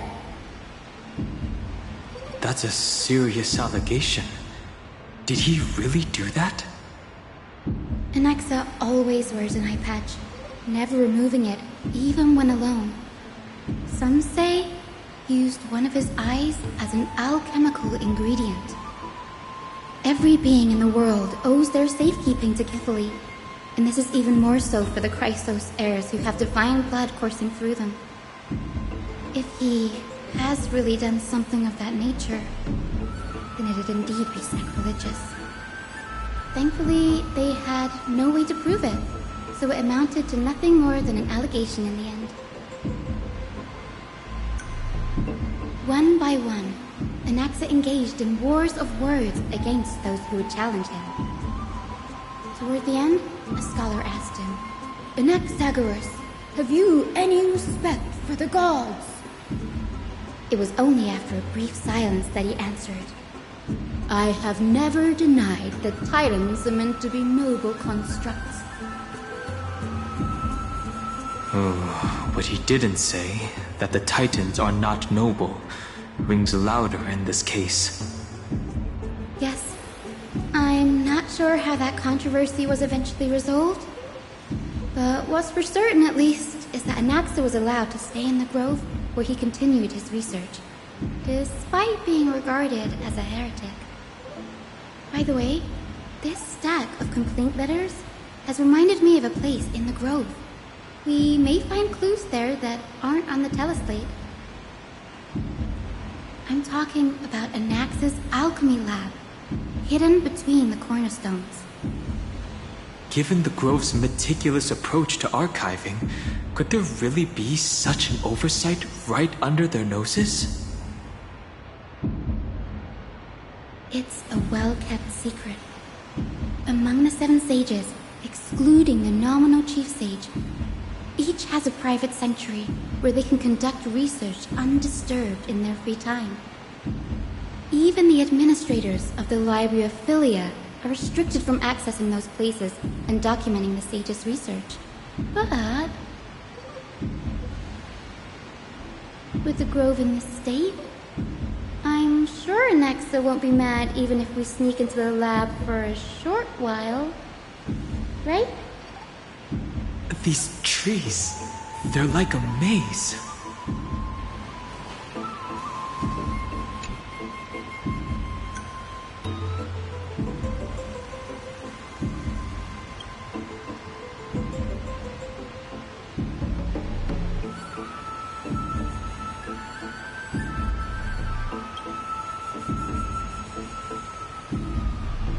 The last resort is, when all else fails, employ brute force.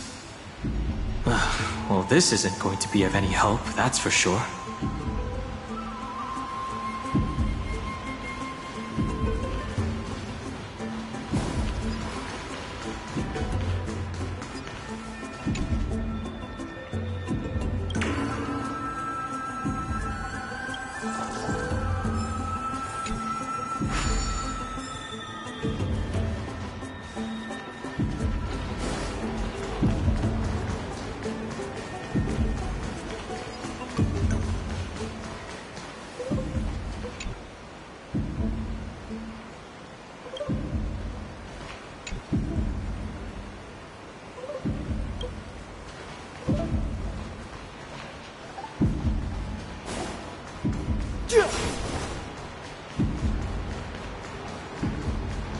This will strengthen our position.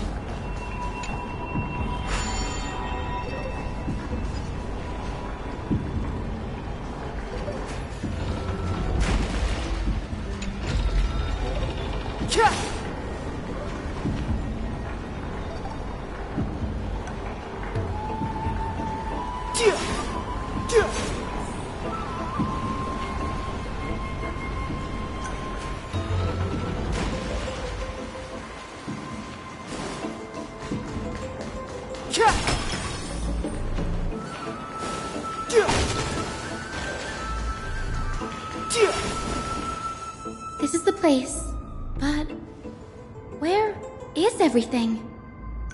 Materials for alchemical experiments, matrix diagrams, and even the seal to the lab. They're all gone. Did the Black Tide destroy it all? No wonder we didn't see any defense mechanisms along the way. Have you ever been here before? No, not even close. Not only are alchemy experiments high-risk activities, but Professor Anaxa also has a penchant for using bizarre materials. Students often saw him walk in looking bright as rain, but come out covered in soot with his hair singed. Naturally, no one dared to come near this place. Huh? That bookshelf over there seems to be the only thing still intact.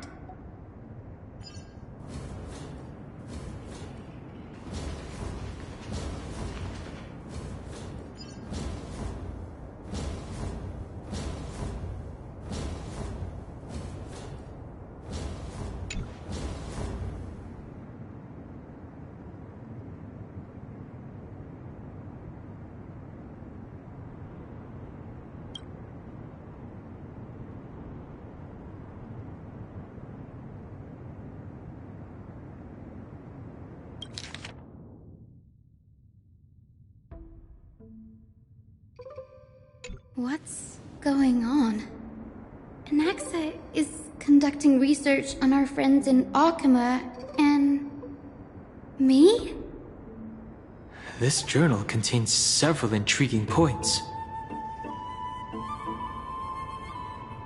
From the Abyss of Fate to Castrum Krumnos, I've seen many a Titan creation during my time in Amphorius.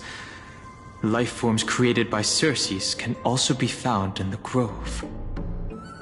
But fusing them with human souls through alchemical means? I can't even begin to imagine. Anaxa seems to hold special interest in the divinity coursing through the Chrysos Heir's veins, and has even conducted a thorough investigation into the heroes' backgrounds. It wouldn't have been so strange if he had focused only on Cassie, given her own curiosity about her origins. Plus, considering that the New Sporists have crafted omnipotent medicines capable of curing diseases, it also makes sense that he would conduct research on immortal Chrysos heirs. But now, it seems Anaxa's objective was never to create medicine, but to identify the origin of the golden blood and figure out its inner workings. Through alchemy, Anaxa aims to refine the golden blood in the Chrysos heirs to a degree of purity equal to divinity. This must be what he means by close to true purity. But treating both Titan creations and the human body as materials to be used in alchemy experiments? That's rather extreme. Danny, look at this. I have a bad feeling about this.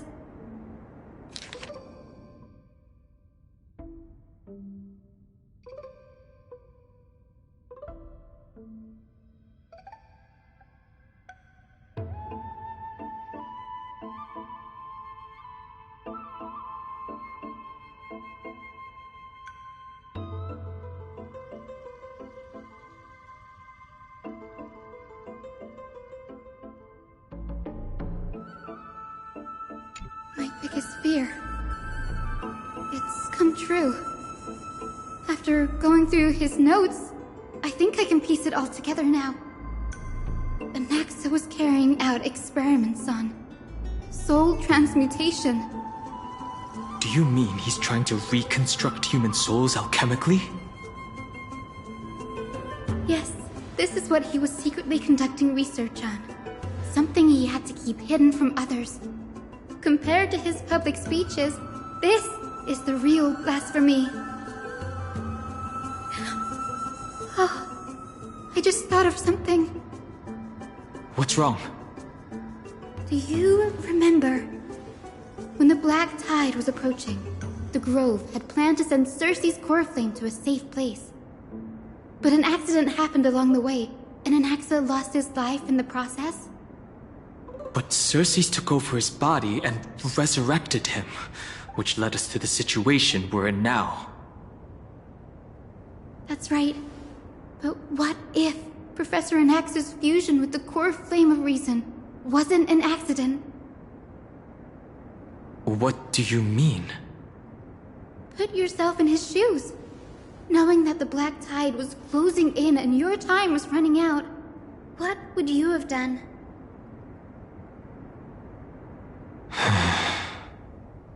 I'd put my theories to the test, no matter the cost. Exactly. When the Black Tide came, the true reason Anaxa headed to the Luminary Throne was to transmute and fuse himself with the Titan's core flame. Did he succeed? No. Judging from how he reacted after the event, the results came as a surprise. Maybe he failed to consider the possibility that Cersei's would make a similar decision. The manuscripts detailing all the alchemical formulae have been taken away.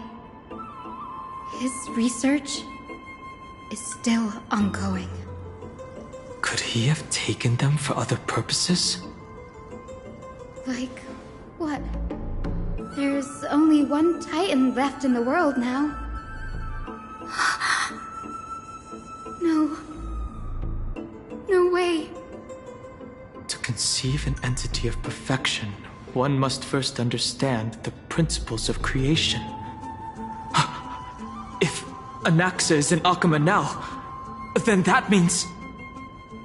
He's after Kefali! Sir, this sky above us, it's not real, is it? Of course not. This is just an image from a projection device used for educational purposes. A simple trick. The day-night cycle has been lost to this world. So that students like you may still learn about the night sky, astronomers have harnessed the Titan's miraculous power to manipulate the light, projecting the nights of the past here for you. Much like how the sky above the Holy City is also illuminated by Kefali's dawn device. So, the skies of Akama are fake too. You mustn't conclude that, Anaxa. You should know that only a child would expose a trick and be proud of it. Often people know more than they let on. They simply choose to feign ignorance because they have no other choice. Then they're just deluding themselves. People believe in Kefali's tale of Genesis, accepting wholesale whatever the priests preach. But we are different. We've already walked out of the firelit cave of ignorance. We have already realized that we live in a world where Titans make the rules. Even when we look at the sky, we're only seeing what they allow us to see. Rather than gazing at this mockery of a night sky fabricated by them for the rest of my life, why shouldn't I be the one to take control of the projection device instead? So much time has passed since you sowed the seeds of doubt in my heart, child. Many a night, I find myself penning down all my theories and wild ideas, only to burn them to ashes when I open my eyes in the day. Why? Because we'll face death by burning if word gets out? As a sage of the Venerationists, my soul has already become inextricably linked to the great tree. Every word I say and every move I make is certain to influence every leaf, every branch, even the tree itself. But above all else, my days are numbered. Instinctively, I have my doubts about the golden blood and the human soul, yet I have no means of verifying them. The golden blood in my veins is woefully thin, and I am loath to waste what little time I have left obsessing over a hypothesis that cannot even be proven in the first place. But I can, sir. I can do it for us. The time is right. Give me all that I need, and I shall accomplish this grand feat on your behalf.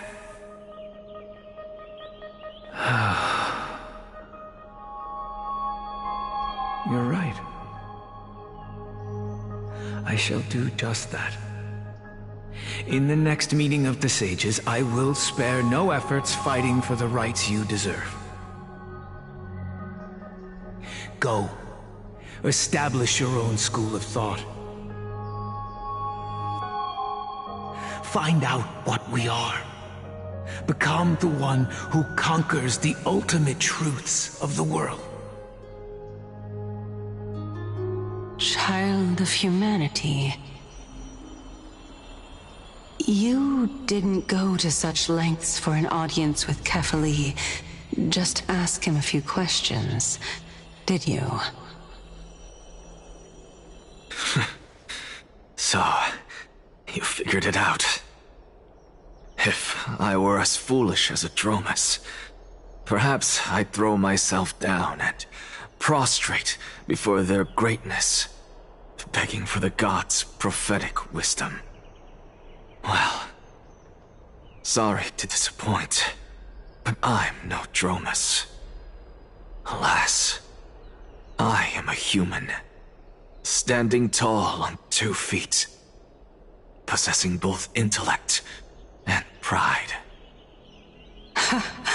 Before such power, does it make any difference whether you're a human or a Dromus? I'm sure you're familiar with the story of the Styxians. When the raging waves threatened to swallow them, they didn't just give up and become sitting ducks. No. They constructed a dam that kept the roaring tide at bay, chaining down the mad Fagusa. They call me a blasphemer, Xerxes. But that doesn't mean I deny the existence of gods. It's just, as I see it, Titans are simply a force that mankind has yet to find a way to tame. Oh? If power that rivals the Titans is what you crave, why not conform to the prophecy and brave the trial? Why stop at harnessing the power of the Titans when I can do so much more? The source of life is what I wish to grasp, to understand what makes up the soul, and to learn what we really are. Thanks to you, I've had the chance to personally verify, in more ways than one, that the soul indeed ceases to exist in death. But where there is death, there is life. And where there is an end, there must also be a beginning. How then is a soul born? That was the only unknown variable left in my calculations. And by the sound of it, you have already formed a conjecture.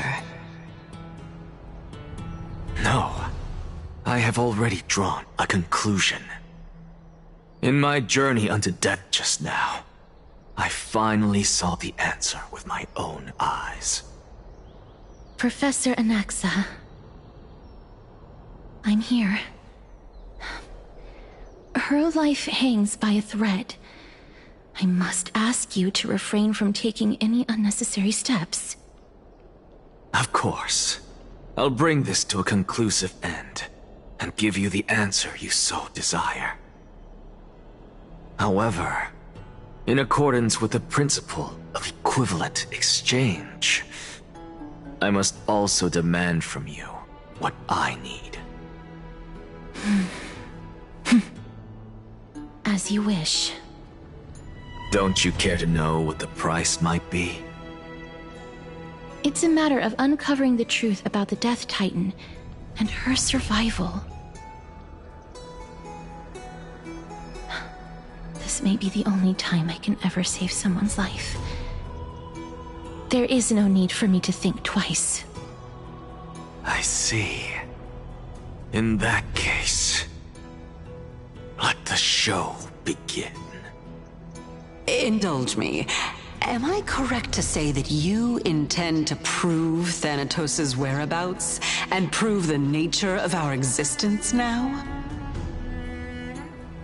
Before I begin, I must confess I had been stuck in a cognitive trap all this time. As unrelated as these two propositions may seem at first glance, they are in fact logical equivalents. They are merely two different ways of telling us about what the soul is at its core. The reason I say this is, as I've mentioned earlier, the answer was hidden in my journey unto death. Professor, you were in the Netherrealm? Yes, I am but a living dead man now, but that's not important. What truly matters is, I overheard a conversation between heroes. That's not all. Remember how I said you were a part of that conversation too, Circes? And I've told you that I have no recollection of such an event. That was likely just an illusion conjured up by the mind of a dying man. Of course you would remember.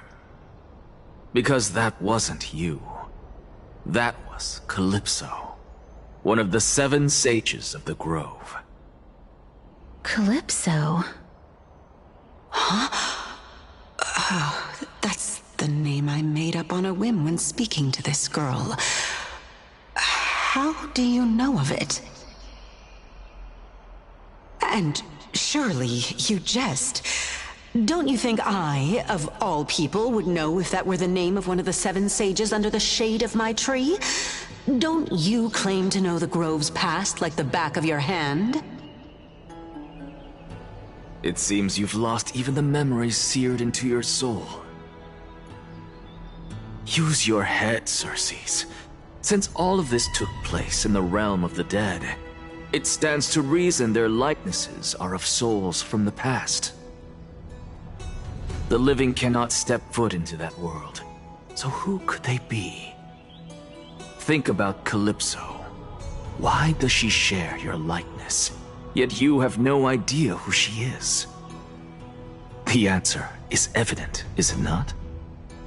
Those fallen heroes are the mortal incarnations of the Titans before their ascensions to godhood.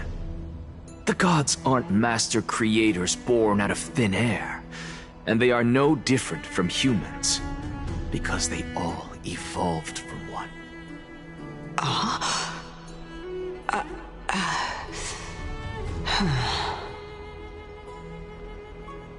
Does this answer disappoint you? Yes, because you've answered nothing. If I truly was once human, as you claim, then where do the children of humanity come from?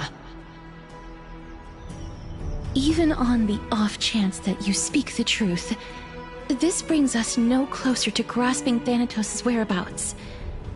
How are we to find them? I knew you would say that. But it matters not. I know what I'm doing. Actually, why don't we have this supreme being standing before us tell us everything.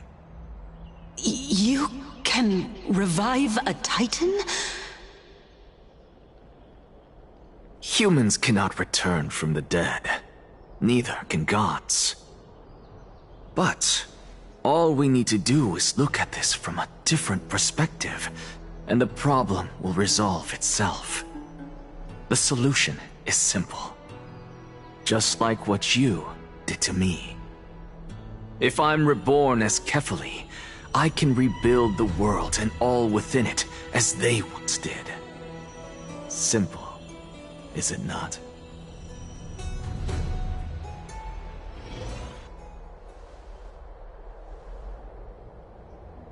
I have news from Hyacinth and Dan Heng. Anaxa might be trying to do something with Kefali's divine body. Kefali? But what could Anaxa want? Is the Council of Elders going to sit around and let such a sacrilegious act unfold? That is not possible. He is indeed the great performer, capable of fooling anyone and everyone with his tricks. I'm sorry. No need for guilt, for this is good news to us. The Council of Elders has found themselves a traitorous ally. Anaxa's ambitious desires will be something we can exploit.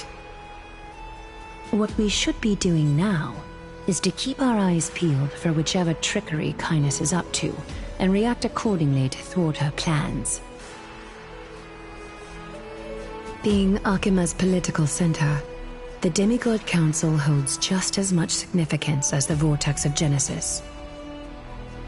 Someday, after my duty is over, this site will take the place of the battlefield where you hunt gods, become the next challenge you ought to overcome. Till then, it's best to get used to this place as soon as possible.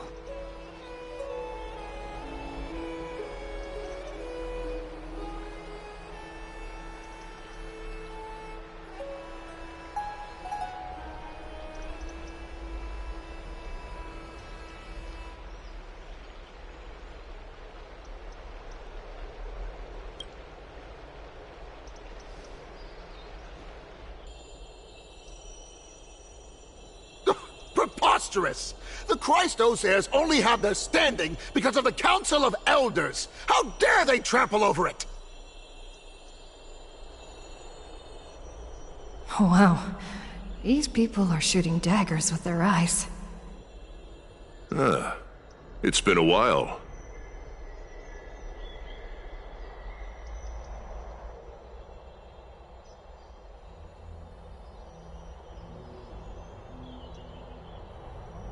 What is that supposed to mean? Is this really the sort of person that the young lord praised as a ferocious warrior? It has indeed been some time, Lord Krateros. What brings you here in such haste? Shh, keep it down. Be more vigilant. See those duplicitous dogs over there? They do the dirty work for Kynus. I've already ordered my people to hold them back, but we should still lay low. Unless you're itching for a bloody fight to get a workout in. My bad. So, did something happen? Did you hear thunderclaps last night?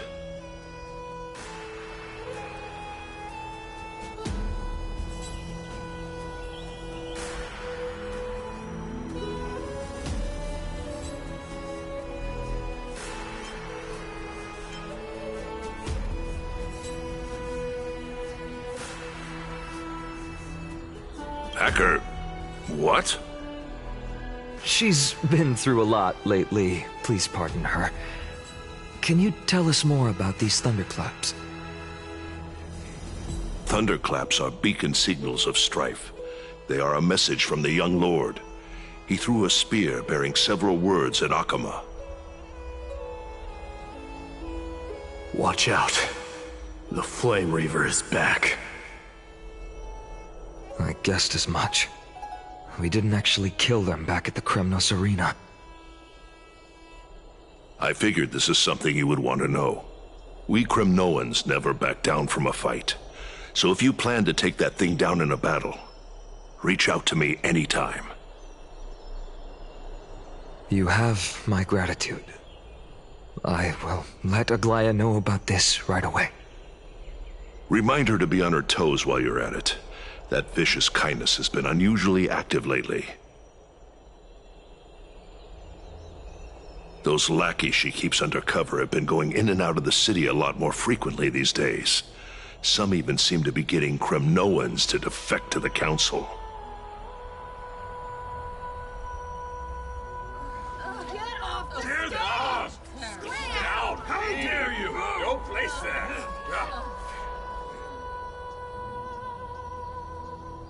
That's her. Looks like you can see it for yourself. We should get back. Thank you for the intel, Lord Krateros.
Catholic into Lent and above, as the Theoros I have observed. Virtuous citizens of Akamar, fine and Navides, Elysiae, and the Outlander are heading toward us.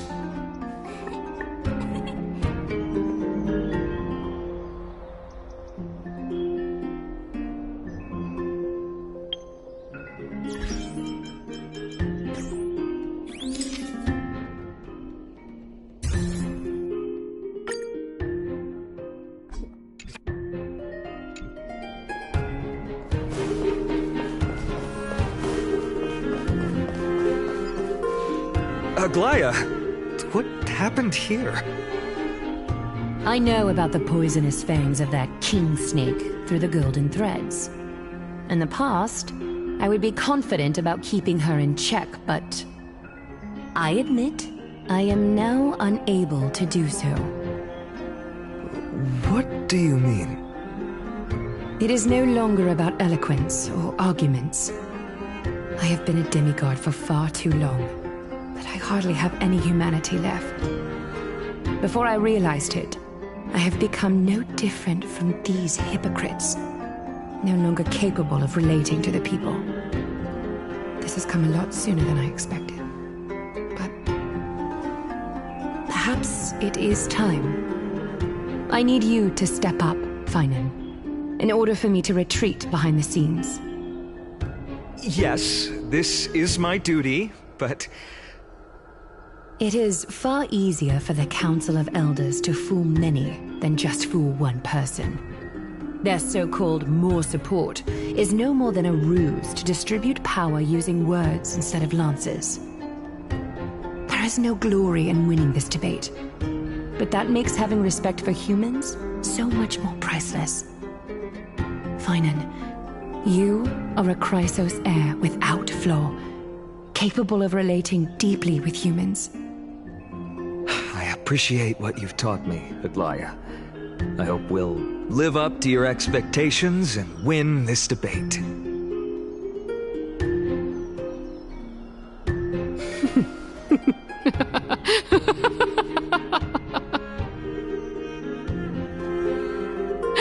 Oh, you've done well, Lord Calictus.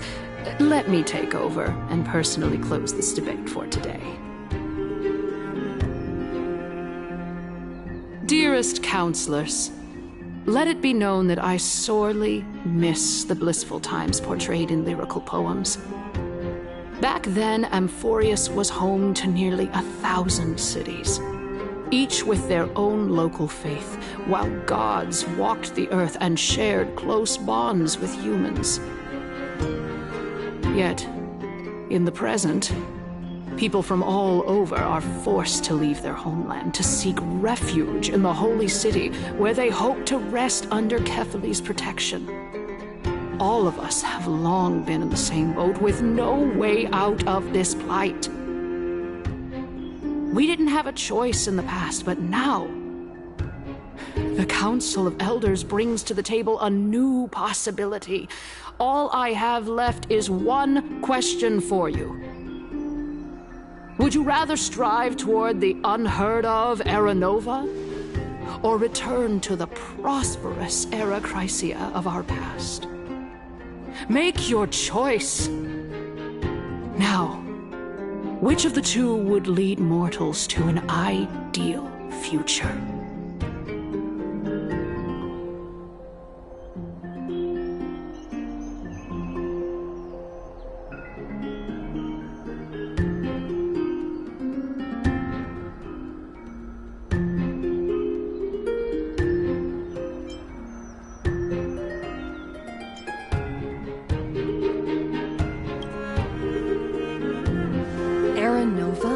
Is a path of salvation the gods promised. We should not have doubts in the flame chase journey. We all know that Era Chrysia is a thing of the past, Lady Kynus. Please, enlighten me. How does the Council of Elders plan to turn back time? Let the three Titans of Calamity be born, and Era Chrysia is nevermore. but bring demise to those titans, and Erechrysia will descend upon us again.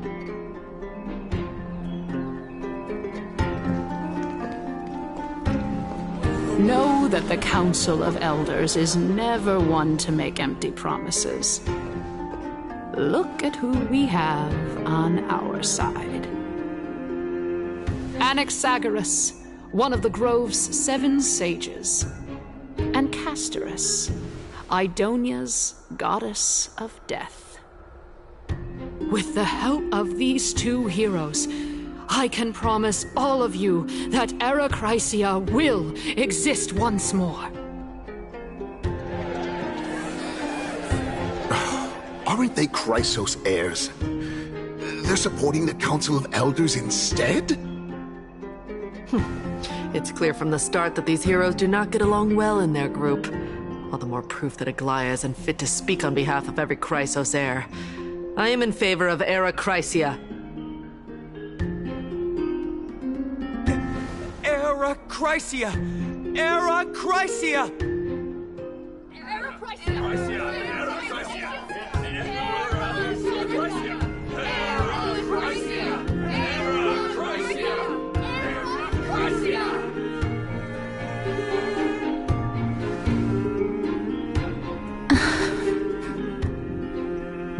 Castorus? Why are you standing over there? You finally arrived, Anaxa. So have you, Cass. Don't worry, Aglaia. Well, I know that you have many queries. Could you continue to converse like how the citizens normally do? Tell me, dear citizens, if we successfully retrieve and return Thanatos' core flame without anyone passing the Death Titan's trial, what would happen next? The answer is simple. We will have a chance to rid the world of death and bring Amphorius back to an era when all beings live forever. We'll usher in a new future that will be entirely different from the Flame Chase journey. He's one of the 7 sages. 7 sages? That's impossible. I really don't believe Your proposal is much too idealistic. As long as the Black Tide still exists, how can we go back to the old days? Remember what I previously said? Kefali's core flame is guarded by the secret power of the Council of Elders. Plus, Pagusa's water curtain will be able to block out any external perceptions.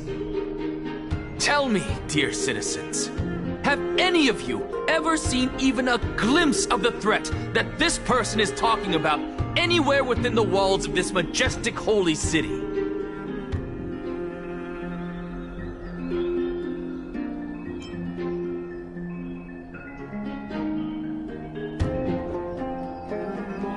If we eliminate death, then there's no need for us to fear that Flame Reaver, right? Citizens, let's loudly sing the blessed hymn. Oh, beautiful old world, where are you now? Oh, legendary Erechrysia, return to the mortal realm. After the destruction of the 3 Titans of Calamity, the Flame Chase journey will have to end.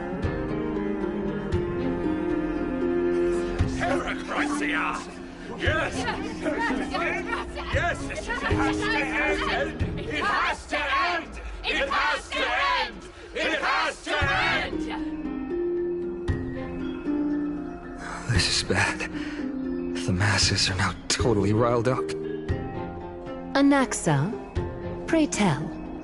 Everything that you've mentioned hinges on the premise that we can find Thanatos' existence, right?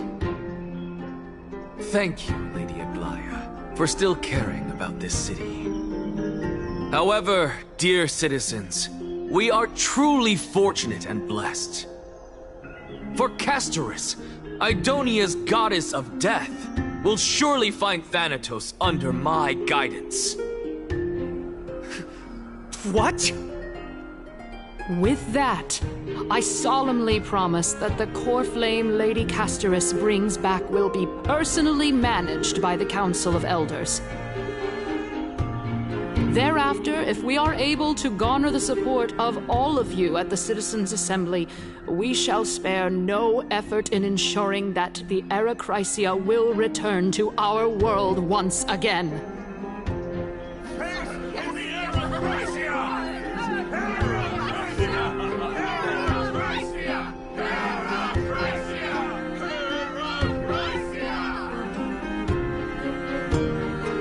With the balance shattered, the result is clear. Buy carefully into Lenten above, as the Theoros I have observed. Akama has chosen her destiny. The issue up for discussion at this Citizens' Assembly shall be modified to the suspension of the Flame Chase journey. This resolution shall be put up on the Wall of Heroes, such that all citizens are aware of the city's way forward.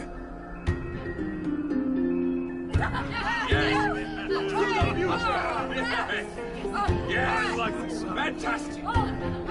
Yes. Aglaya, dear Aglaya, what has caused your heart to soften? You also don't seem to be as quick-witted as before. Wag your tongue as much as you like. Since the Flame Chase journey has been preordained by the prophecy, our failure has never been on the cards. Well then, I guess we'll find out if that's true at the Citizens' Assembly.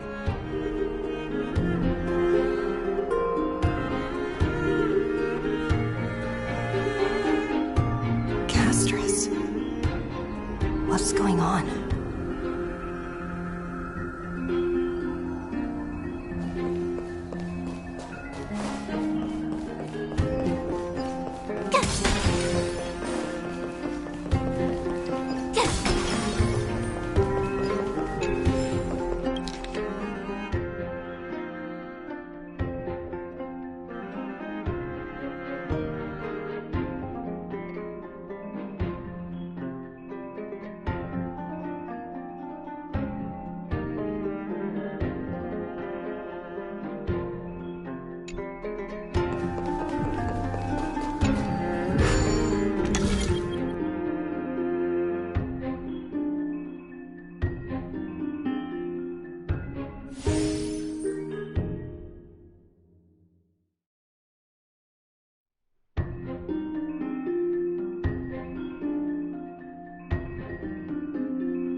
It seems that when I sent you to look for Anaxa, I unintentionally facilitated your partnership with him instead.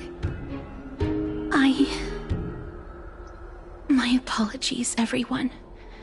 I know that you have many questions to ask me. I will answer them to the best of my knowledge. In that case, please tell us as much as you can.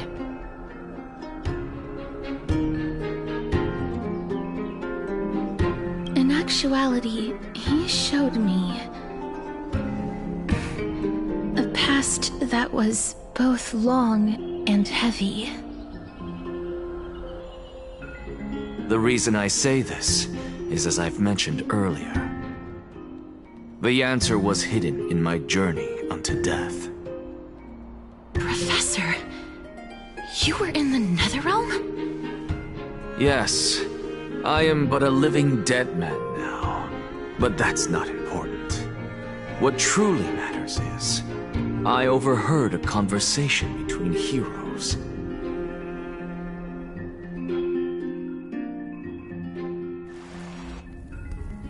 Have you heard of this tale before? A tale about the ocean god's treasured pearl, our hometown. It was a seaside town which enjoyed the ocean breeze and glorious, peaceful times, thanks to the wisdom of its ruling queen. Until one day, an evil dragon descended upon the town. Its wings were large enough to blot out the sun, while its claws were sharp enough to rip the waves apart.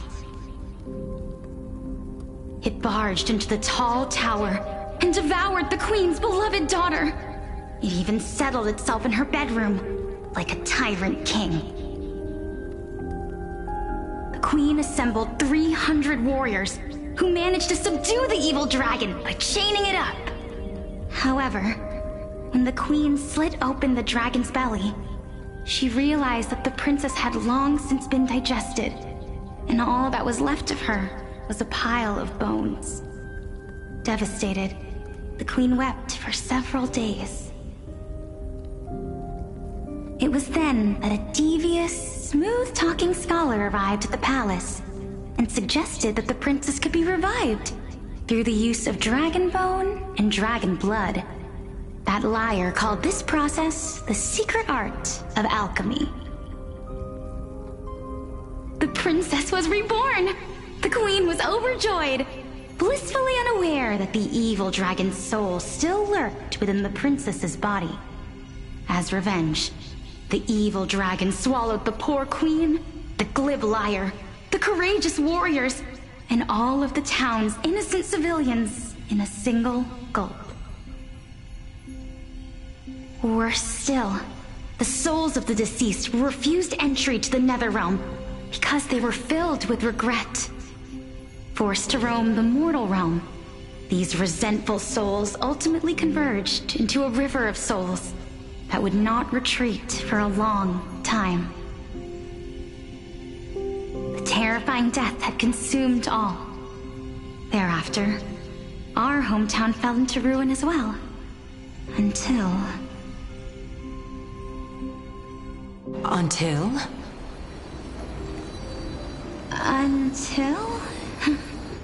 Actually, I don't know what happened next either. Oh, my.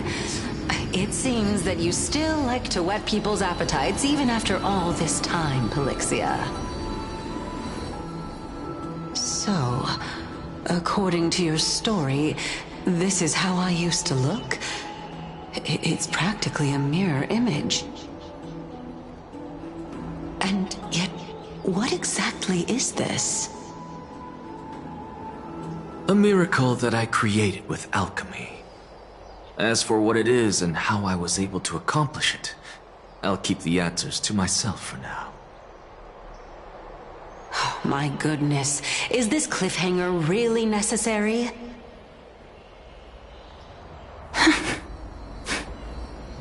Quiet, Titan.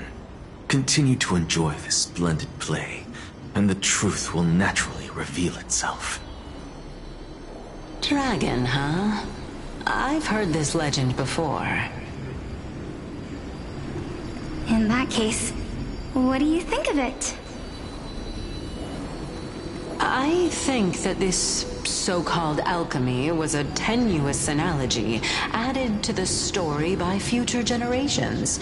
After all, you've never heard of a tradition of alchemy in your hometown before, have you? Indeed. Before I left home to pursue my education, I never even knew that anybody was looking into this area of study. Therefore, we can just treat this tale as a fable told to young children. A fable, you say? If so, what moral is it trying to impart to the kids? I guess it might be the concept of equivalent exchange? Oh? I thought the moral might be closer to something like honor the dead. Huh.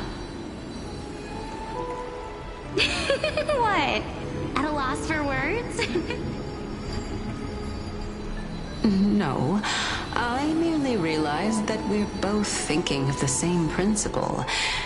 If life is priceless, then there is hardly anything else in this world that is of equal weight to it, right? Indeed. As expected of the wisest scholar in the land.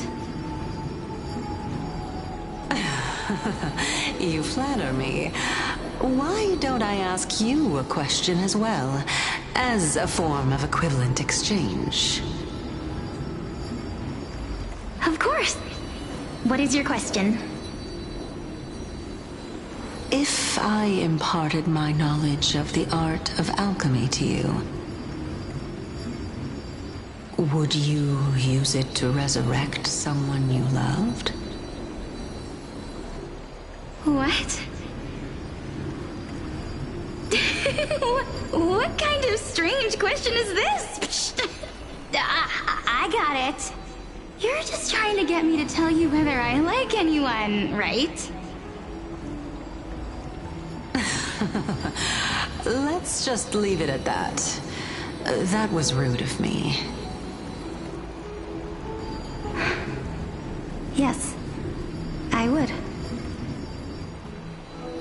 Oh?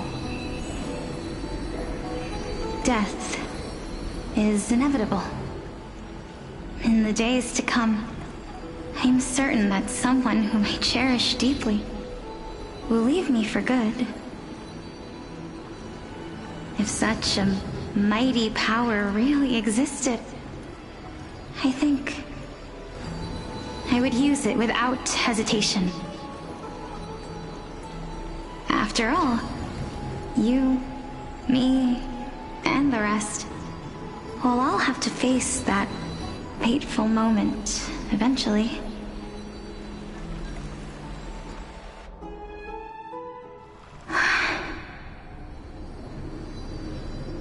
My time is finally here. However, perhaps because of my firm belief in the immeasurable value of life,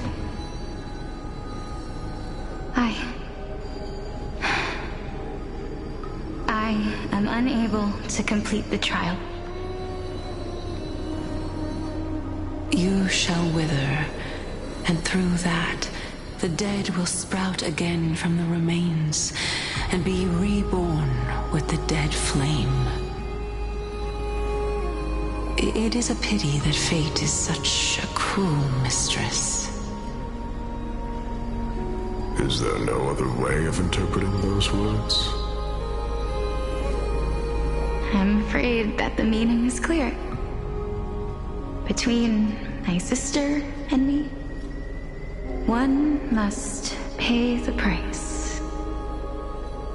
Our trial can only be completed when the one chosen sacrifices her life.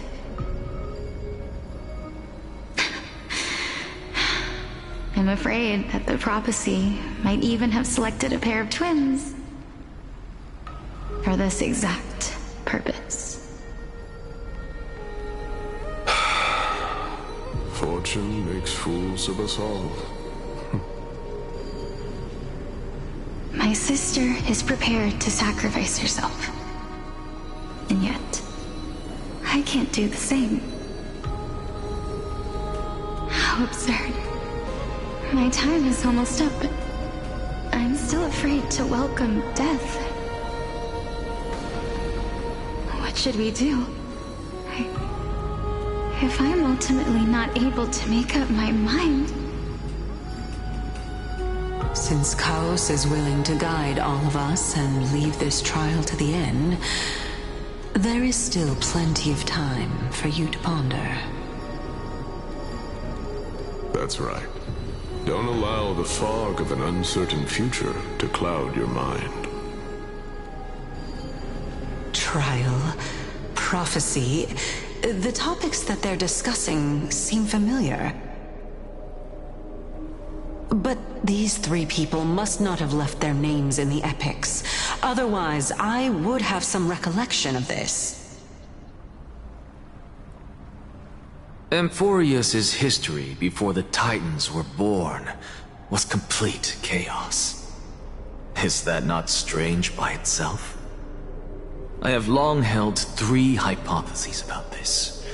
However, let's continue watching for now. Calypso, Polixia, and this warrior. I seem to have met him somewhere before. Regarding this matter, Nias, are you confident that you'll complete your trial? Of course. Though, I am worried about what will happen once I've emerged victorious.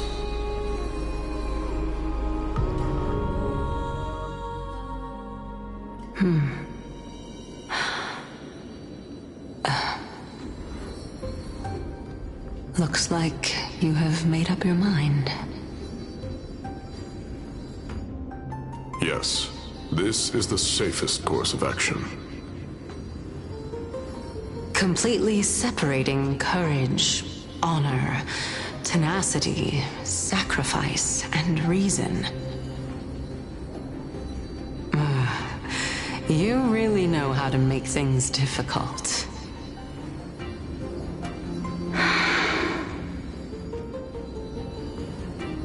Please, young lady, witness my fall and demise. Lady Calypso, you shall host the soul-rending ceremony. I do not understand. Why would you dare to sacrifice yourself for a future that you won't get to witness? Because this is our destiny. The power that resides within me is so intense that I will one day be engulfed by it. Furthermore, a valorous death before glorious return has always been the path I chose to walk. A journey I began long ago. If your sister or Chaos were in my position, I believe they would make the same choice as well.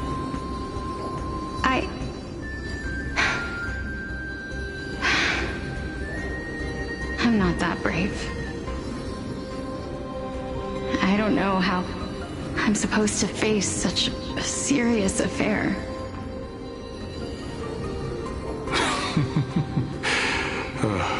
Despite being Death's chosen one, it seems you still don't know how to face it.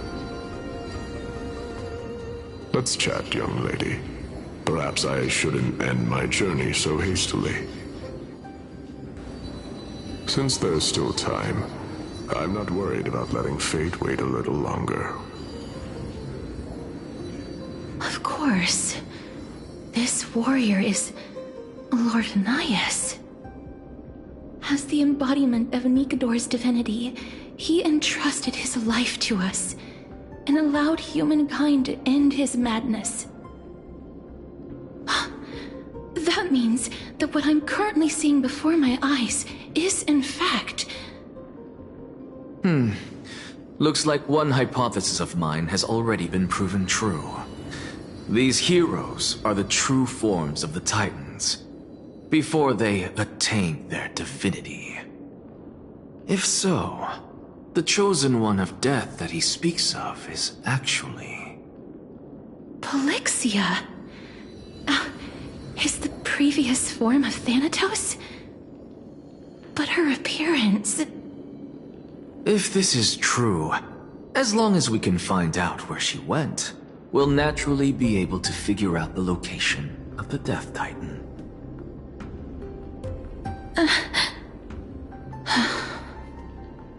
But before that, we first need to witness what ultimately happened to Lord Anias.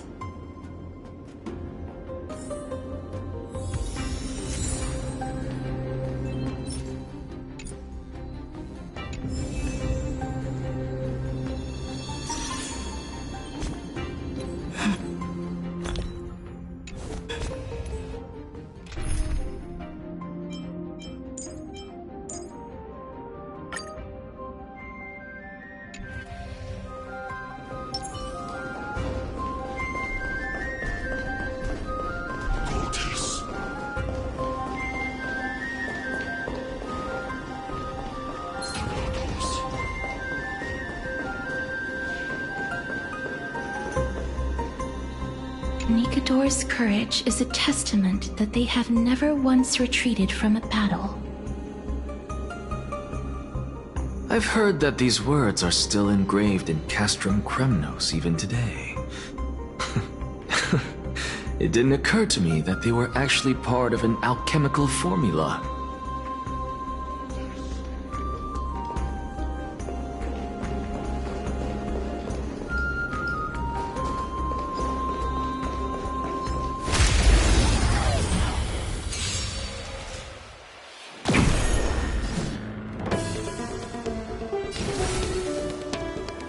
Here.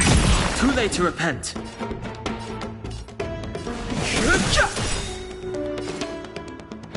We can do it! Be intoxicated!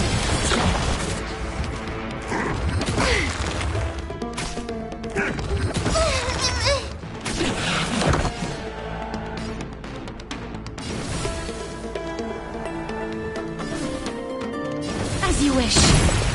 Too late to repent.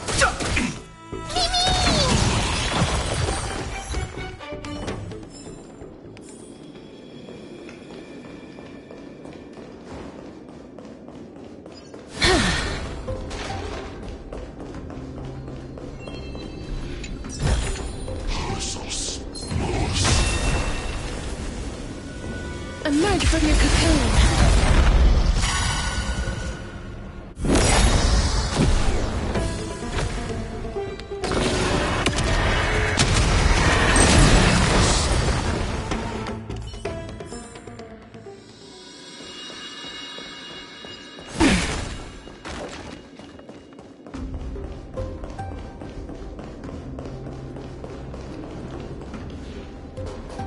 Lord Nias's honor is sealed here.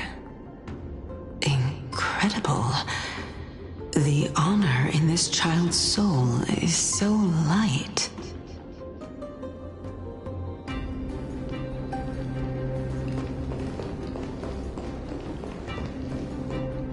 I believe that his tenacity is sealed within this statue. Before we fought Nikador, we also released it from the stone statue.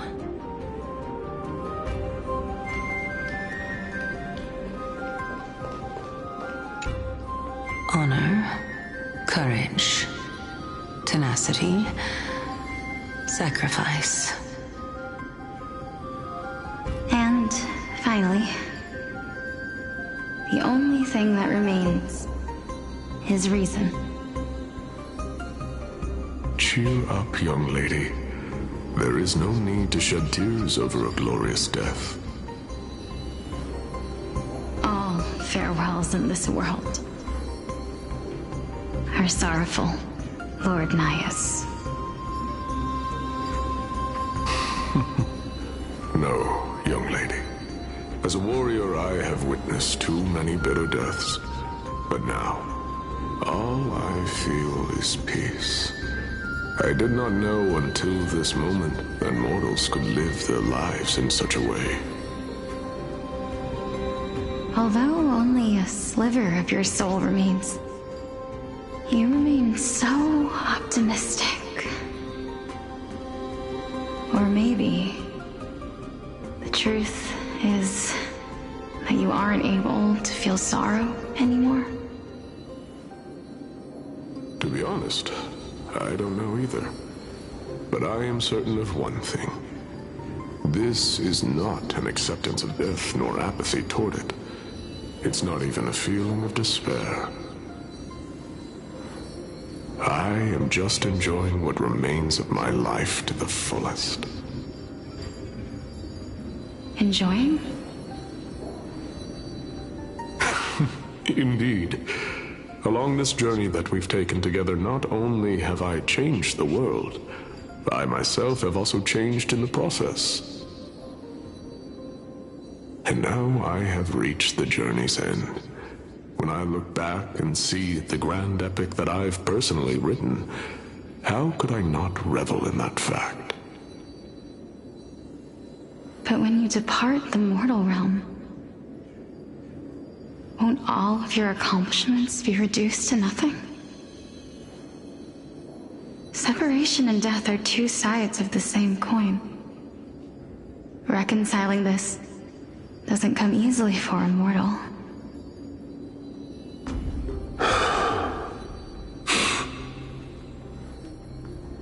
Finally, let me recount to you a story of mine, young lady. The first time I returned from the battlefield, I felt extremely hollow. The calamity had devoured everybody on the battlefield but me. When I returned to the city alone, the citizens held a banquet for me that was far from pleasant. I felt as though I was still on the battlefield, and the person who had returned was nothing but an empty shell. It was late into the night by the time the banquet ended. My head still reeling, I returned alone to the barracks. On the way back, I encountered someone. It was a crazed scholar looking at the night sky and muttering to himself by the side of the road. Although I tripped over him and fell, I wasn't angry in the slightest. And maybe because I saw myself in him, I inexplicably asked him a question. Do you think that it'd be better if we just died on the roadside like a couple of stray dogs? To my surprise, he shrugged his shoulders and sighed. How does someone who is currently experiencing death, dying and living, afford the same amount of bliss? Now please go away and don't block my starlight. Are you trying to say that there is no difference between living and dying? For they are both journeys that lead toward death? That's exactly what life is, and death is, but a scale to measure how valuable the journey was. Journeys and epics are only glorious and magnificent because all things eventually fade to dust.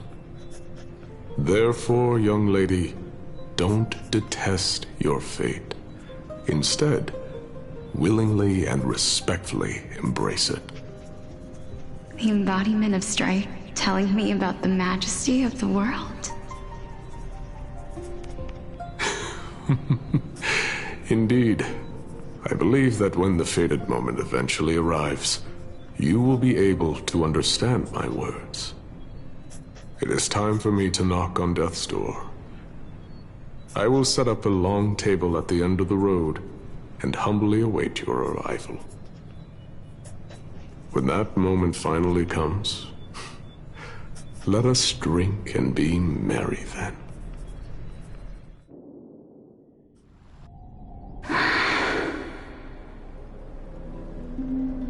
I knew this day would eventually come.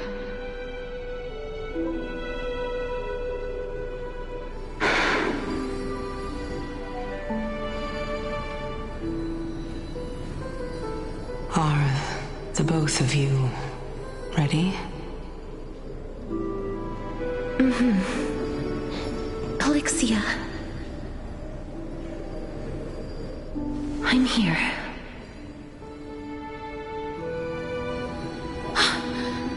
What? This... This is quite interesting indeed. Is this... Polixia's sister? Is it... me? Now, it's time for us to fulfill our promises.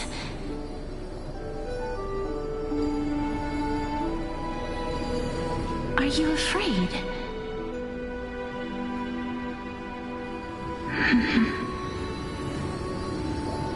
What are you afraid of? That I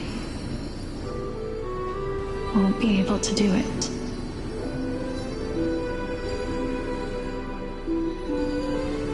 You shall wither, and through that, the dead will sprout again from the remains, and be reborn with the dead flame. As foretold in the prophecy, and according to our vows, once it all ends, we must face our fated moment head-on.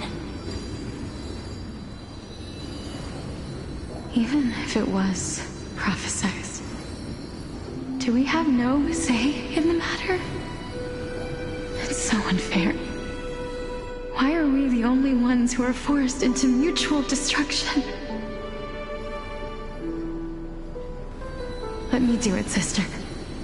Let me be death's sacrifice. I was never long for this world anyway. But you're different. I was the one who wasted your life after all.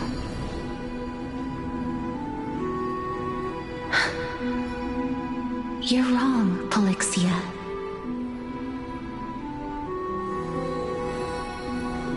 I don't think that my life was wasted. Just the opposite. When I finally arrived at this destination and looked back at the journey I took, I discovered that flowers had long since bloomed along the path I walked. It was you who sowed the seeds for this sea of flowers, one that is more beautiful than the promised land at the end of the world.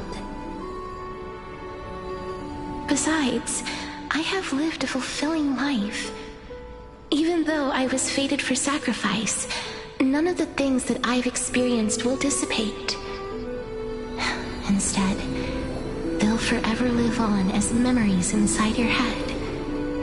Will they not? How could my memories of you ever compare to the actual you? Well then, tell me. What exactly are we?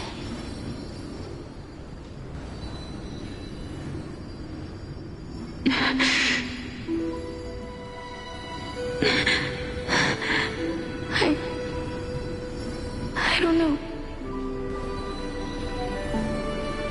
I don't know either. But regardless of what the answer is, regardless of how we're shaped by others, or even by this world,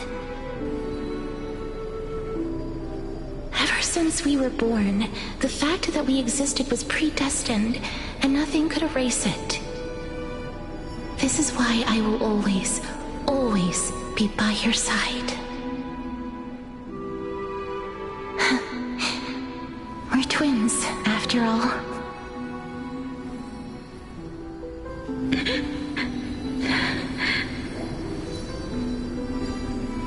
All right, my dear Polixia.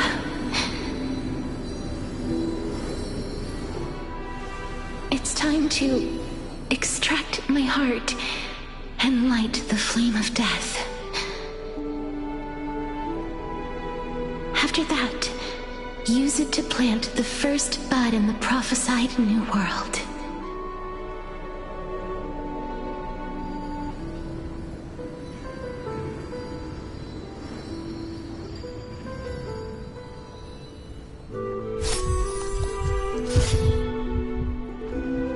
If I imparted my knowledge of the art of alchemy to you, would you use it to resurrect someone you loved?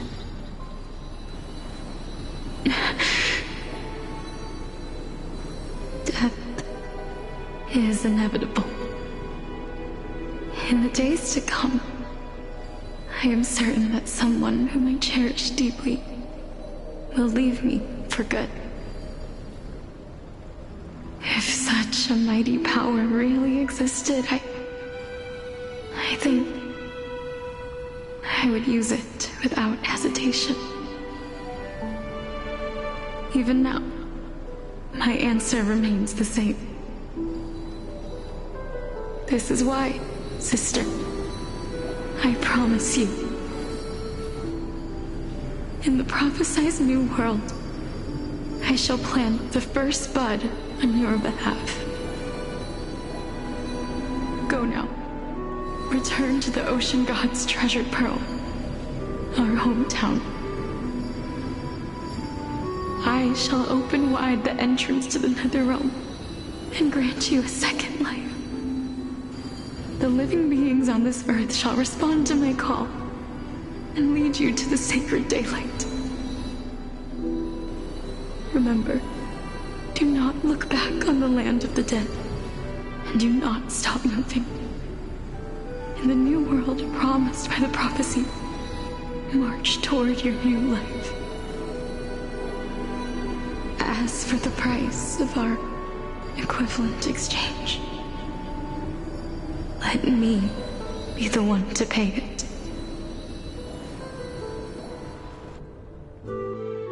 Everybody, we've come to the end. Unfortunately, I am not compatible with the Supreme Being, so I was unable to completely fuse their soul into my own body. However, being able to glean all this from them is exciting enough. I'm certain of this now. Before the Titans that we are well acquainted with were born, a group of heroes roamed the land. These heroes followed a prophecy and took possession of divine authorities one by one, until they eventually became the pantheon of the new world. Just like the flame chase journey of today, Amphorius's history is cyclical in nature. Huh. What a startling revelation. This means that the demigods, who bear the core flames, will also become the new Titans at the world's end, thereby shaping a new world? I believe that this is the truth behind the Era Nova as mentioned in the prophecy. This is utterly unbelievable. Besides, those twins in the past, even if they really are Thanatos, their whereabouts are still unknown even today. Are their whereabouts truly unknown? Didn't Polixia mention that seaside town, the birthplace of alchemy and the tale of the dragon? In our world, there exists a city which perfectly matches that description. Styxia. But the people there worship Vagusa and bear no relation to Thanatos. I have also never been to that place, as in the time of Idonia, it had long turned into underwater ruins. Take this. This is... the new Sporist masterpiece, the Philosopher's Stone. It was made by transmuting all of the sages' wisdom into a single entity, with their flesh and blood as its foundation. Remember, I've mentioned before that the art of alchemy is all about conversion, tempering, and ascension. This process also applies to the pursuit of truth.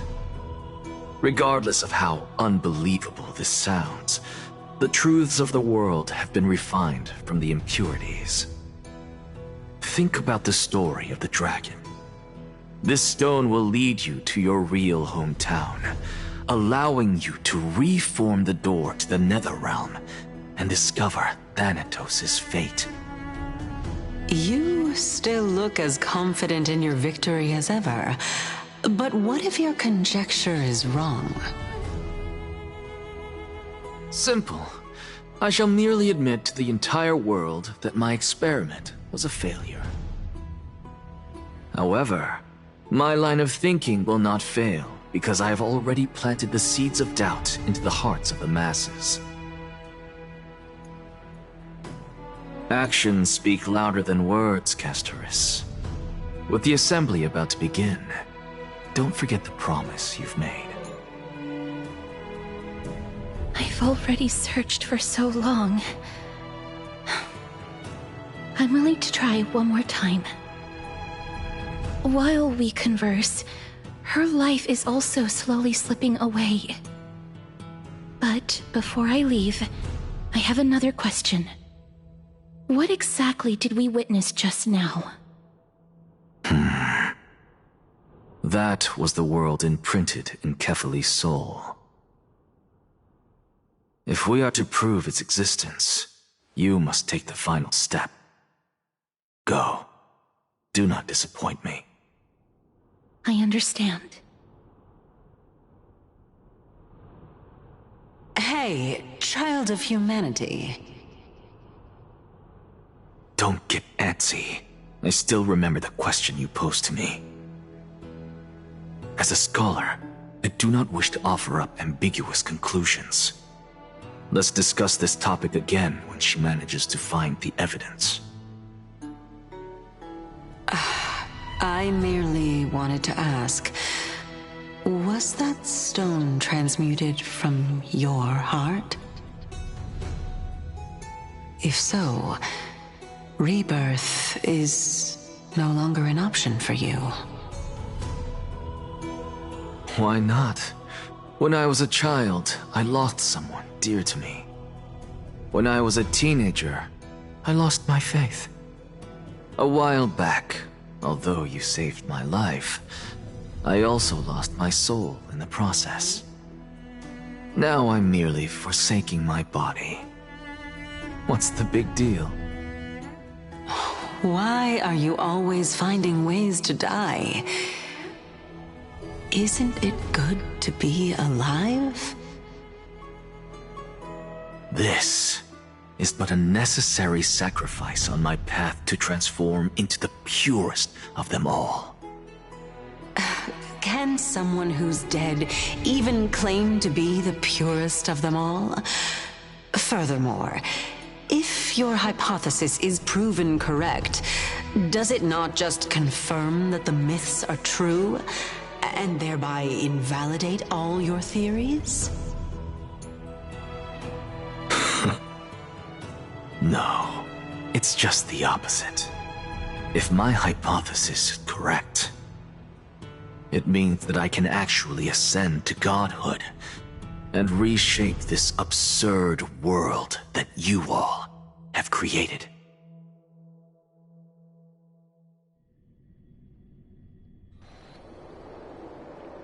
That's a lot to take in at once.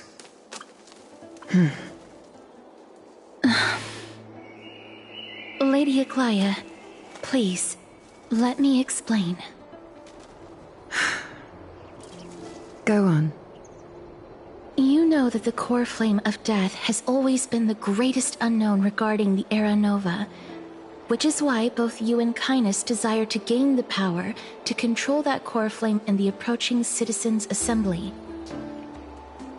Professor Anaxa has come to a consensus with Kainis. They want to suspend the trial once Thanatos' core flame is reclaimed, hoping thus to eradicate death from this world. If they're successful, then the flame chase journey will cease, and Akama can enjoy everlasting peace. But I know this runs counter to your wishes. So long as we do not usher in Era Nova, the Black Tide will never be eradicated. Even with Lord Mighty on the front line, and the Black Tide not posing an immediate risk, the danger nevertheless remains. Honestly, it's difficult for me to assess the pros and cons in this decision. But someone must bring the core flame before we can begin negotiations over it. The Titan could be very near. I cannot let this chance slip by. Besides, someone has to make this trip to bring back Mrs. Soul. Well said. You already had every reason to seek an audience with Thanatos. It's that great performer who has weaponized your wishes and placed us in this difficult situation. A world without death. Do you desire that too? If fate dictates that my path must oppose yours, I will do all I can to resist it and protect what I aspire to achieve.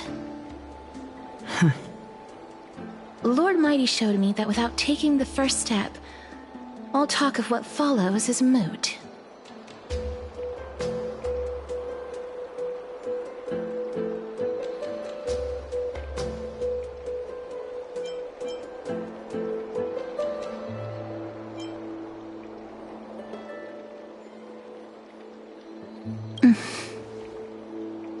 I have always hoped to hear you speak your mind, Cass. And I am glad to have heard your true thoughts. Styxia. I visited that place in the past. Though it is now an island surrounded by the river of Soul's torrents, it's not hard to see its former splendor. Go. I will not stand in your way. As for you, you are someone who has cheated death. I believe you have more than enough reason to make the trip with Castorus and meet the god of death himself. Castorus, I too look forward to your journey. I wonder what kinds of new interpretations your completed story will bring to the Flame Chase journey. Thank you, Lady Aklaya. I hate to put a damper on this heartwarming moment, but if Styxia is now an island surrounded by the river of Soul's torrents, then how do we find a way in? Lady Trebe is probably... The answer is quite simple. In the Mids, Zagreus once made the domain of the dead their treasure vault. That is to say, they could enter and leave the Netherrealm as they pleased. And if they could do that, then it follows that the demigod who inherited their divinity must be capable of the same. I'll see you at Marmorial Palace at Action Hour tomorrow. Cypher shall be your guide to finding that ancient city.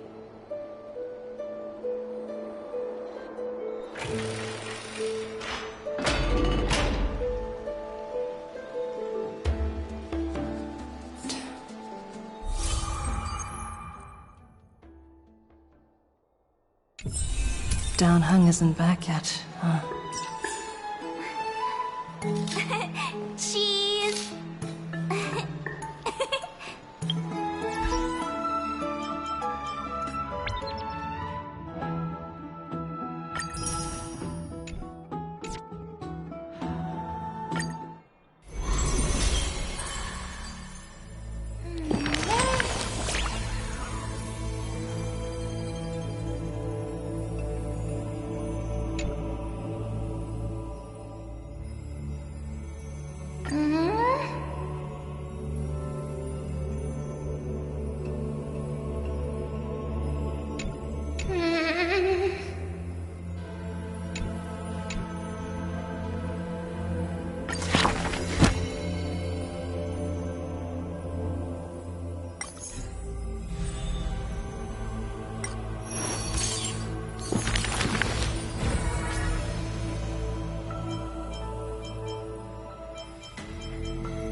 Among the leaves, the rustling wind plays a melody as the girl looks over this courtyard petite and exhales, gently dispersing the palm-held blessings.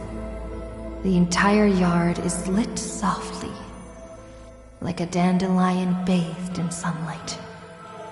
Is this courtyard a tad too small? It's okay, Clementine. As long as it provides warmth plenty. The girl makes the courtyard tidy, and in the Evernight lands outside the holy city, there is now a light curing souls' maladies. The girl's skills can bring forth miracles, but today she welcomes a patient quite special. Welcome to the Twilight Courtyard. How can I help you? The gravely patient shakes their head. The end times are coming, and we all wander more and more. Oh, you may heal our wounds, but you cannot cure despair. The girl watches the patient leave, and her heart swells in sorrow. Clementine, prepare some things with me. I want this place to be brighter tomorrow. The redhead child takes the girl's hands. Long time no see, Hyacinth. Are you here in Akama for a visit, or do you need help from us? The girl recounts her needs. I want some shining things, even if they are considered junk. Multicolored paper bags, crystal clear glass, cottons variously dyed, and jingling wind chimes. The girl brings them back to the courtyard and spares no effort to decorate all around. And when some fireflies wander in, the girl is all smiles. Little ones, thank you for your light. The patient returns here and opens their eyes wide. Multicolored dreams on the rooftop now reside, and the lawns contain the sweet whispers of sunlight. A soft breeze passes with no hint of cold, only serving to wake the playful chimes and ocarinas of delight. Wow, there's light everywhere. What a warm place. The news is soon spread by the grove, and people with empty hearts visit in droves. The girl prepares candies and tea and listens to every visitor's complaints. People say there was once a star called the sun in the sky, but now that star is no longer there. People say that Aquila took away the world's light, but they still left behind a heart bright to illuminate this happy dream in the night. Like the blizzards in the month of mourning, doth calamity fall, burying warmth and dawn's calls. Orderless tides swallow up the grove of reason, and that tiny healing haven is also extinguished, broken and barren. When the girl, far from home, hears of such grave news, the wind brings her a moment of confusion. But it also evaporates the tears that briefly sparkle into being, and the girl still smiles, bright and happy. Soon, the people of Akama see once again the girl collecting more pieces and tokens, wanting to rebuild that pure haven. But she never realized that wherever she stood, she herself was that holy courtyard, that light-filled haven.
Wanna go take some pictures?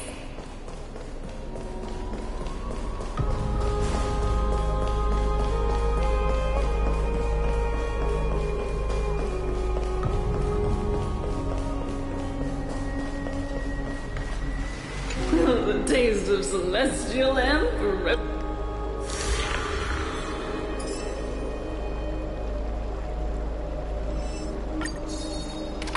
The sea. The sea is right here.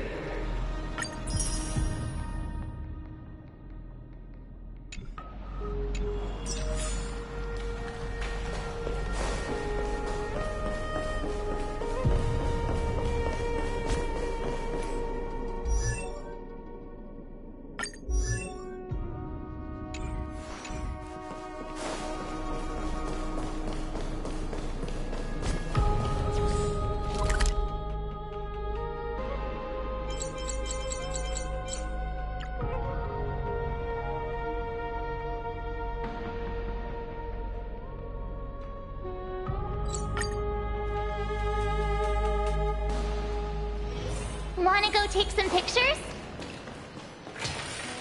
Downhung isn't back yet. Hey, friend! Is the debate finally over? Did you win?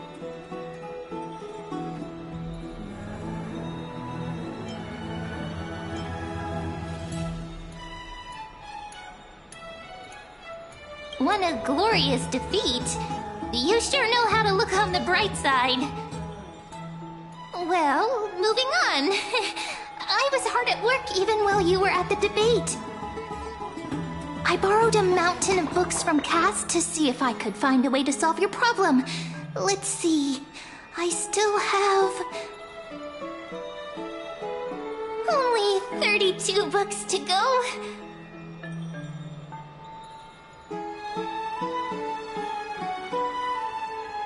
Really? Oh, that's fantastic news. I knew it. Hard work always pays off. Especially if you're as diligent as Mem. I feel like a huge burden has finally been lifted off my shoulders. Why are my eyelids so heavy all of a sudden?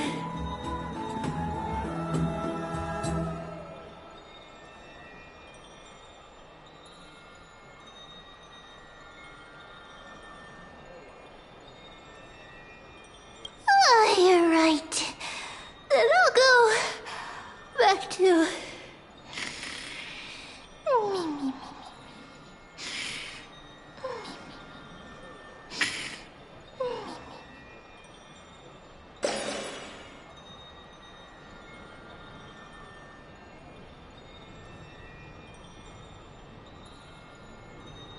Good night, Mem. Good night, Hakama. It is nighttime now, right?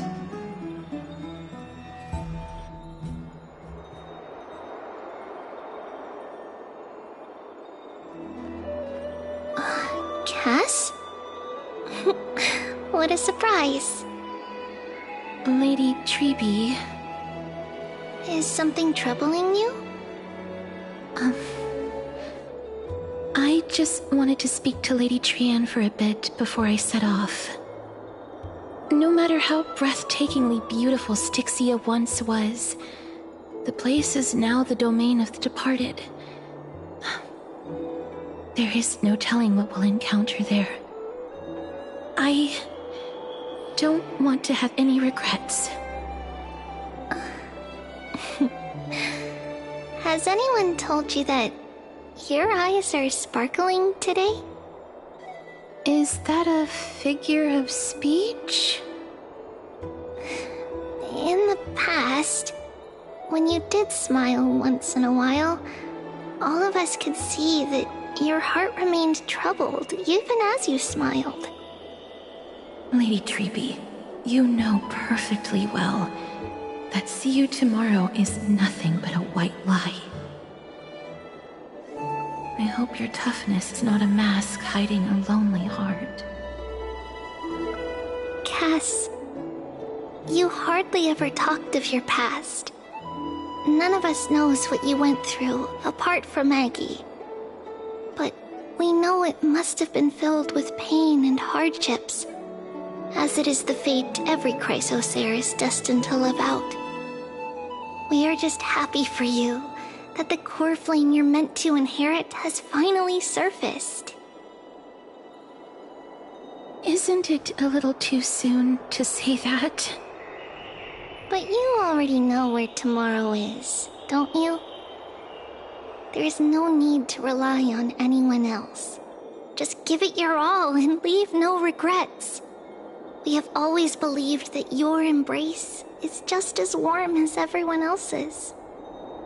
Because we embrace others to comfort them. And Cass, you're the kindest Chrysosaur we know. Thank you, Lady Treeby. This feeling... it's hard to put into words. I suddenly found myself with so many wishes.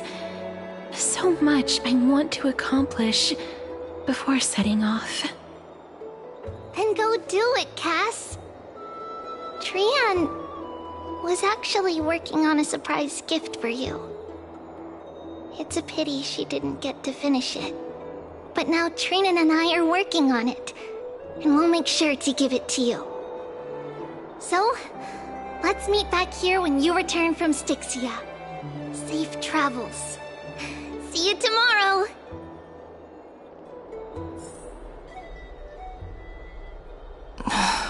I can't sleep.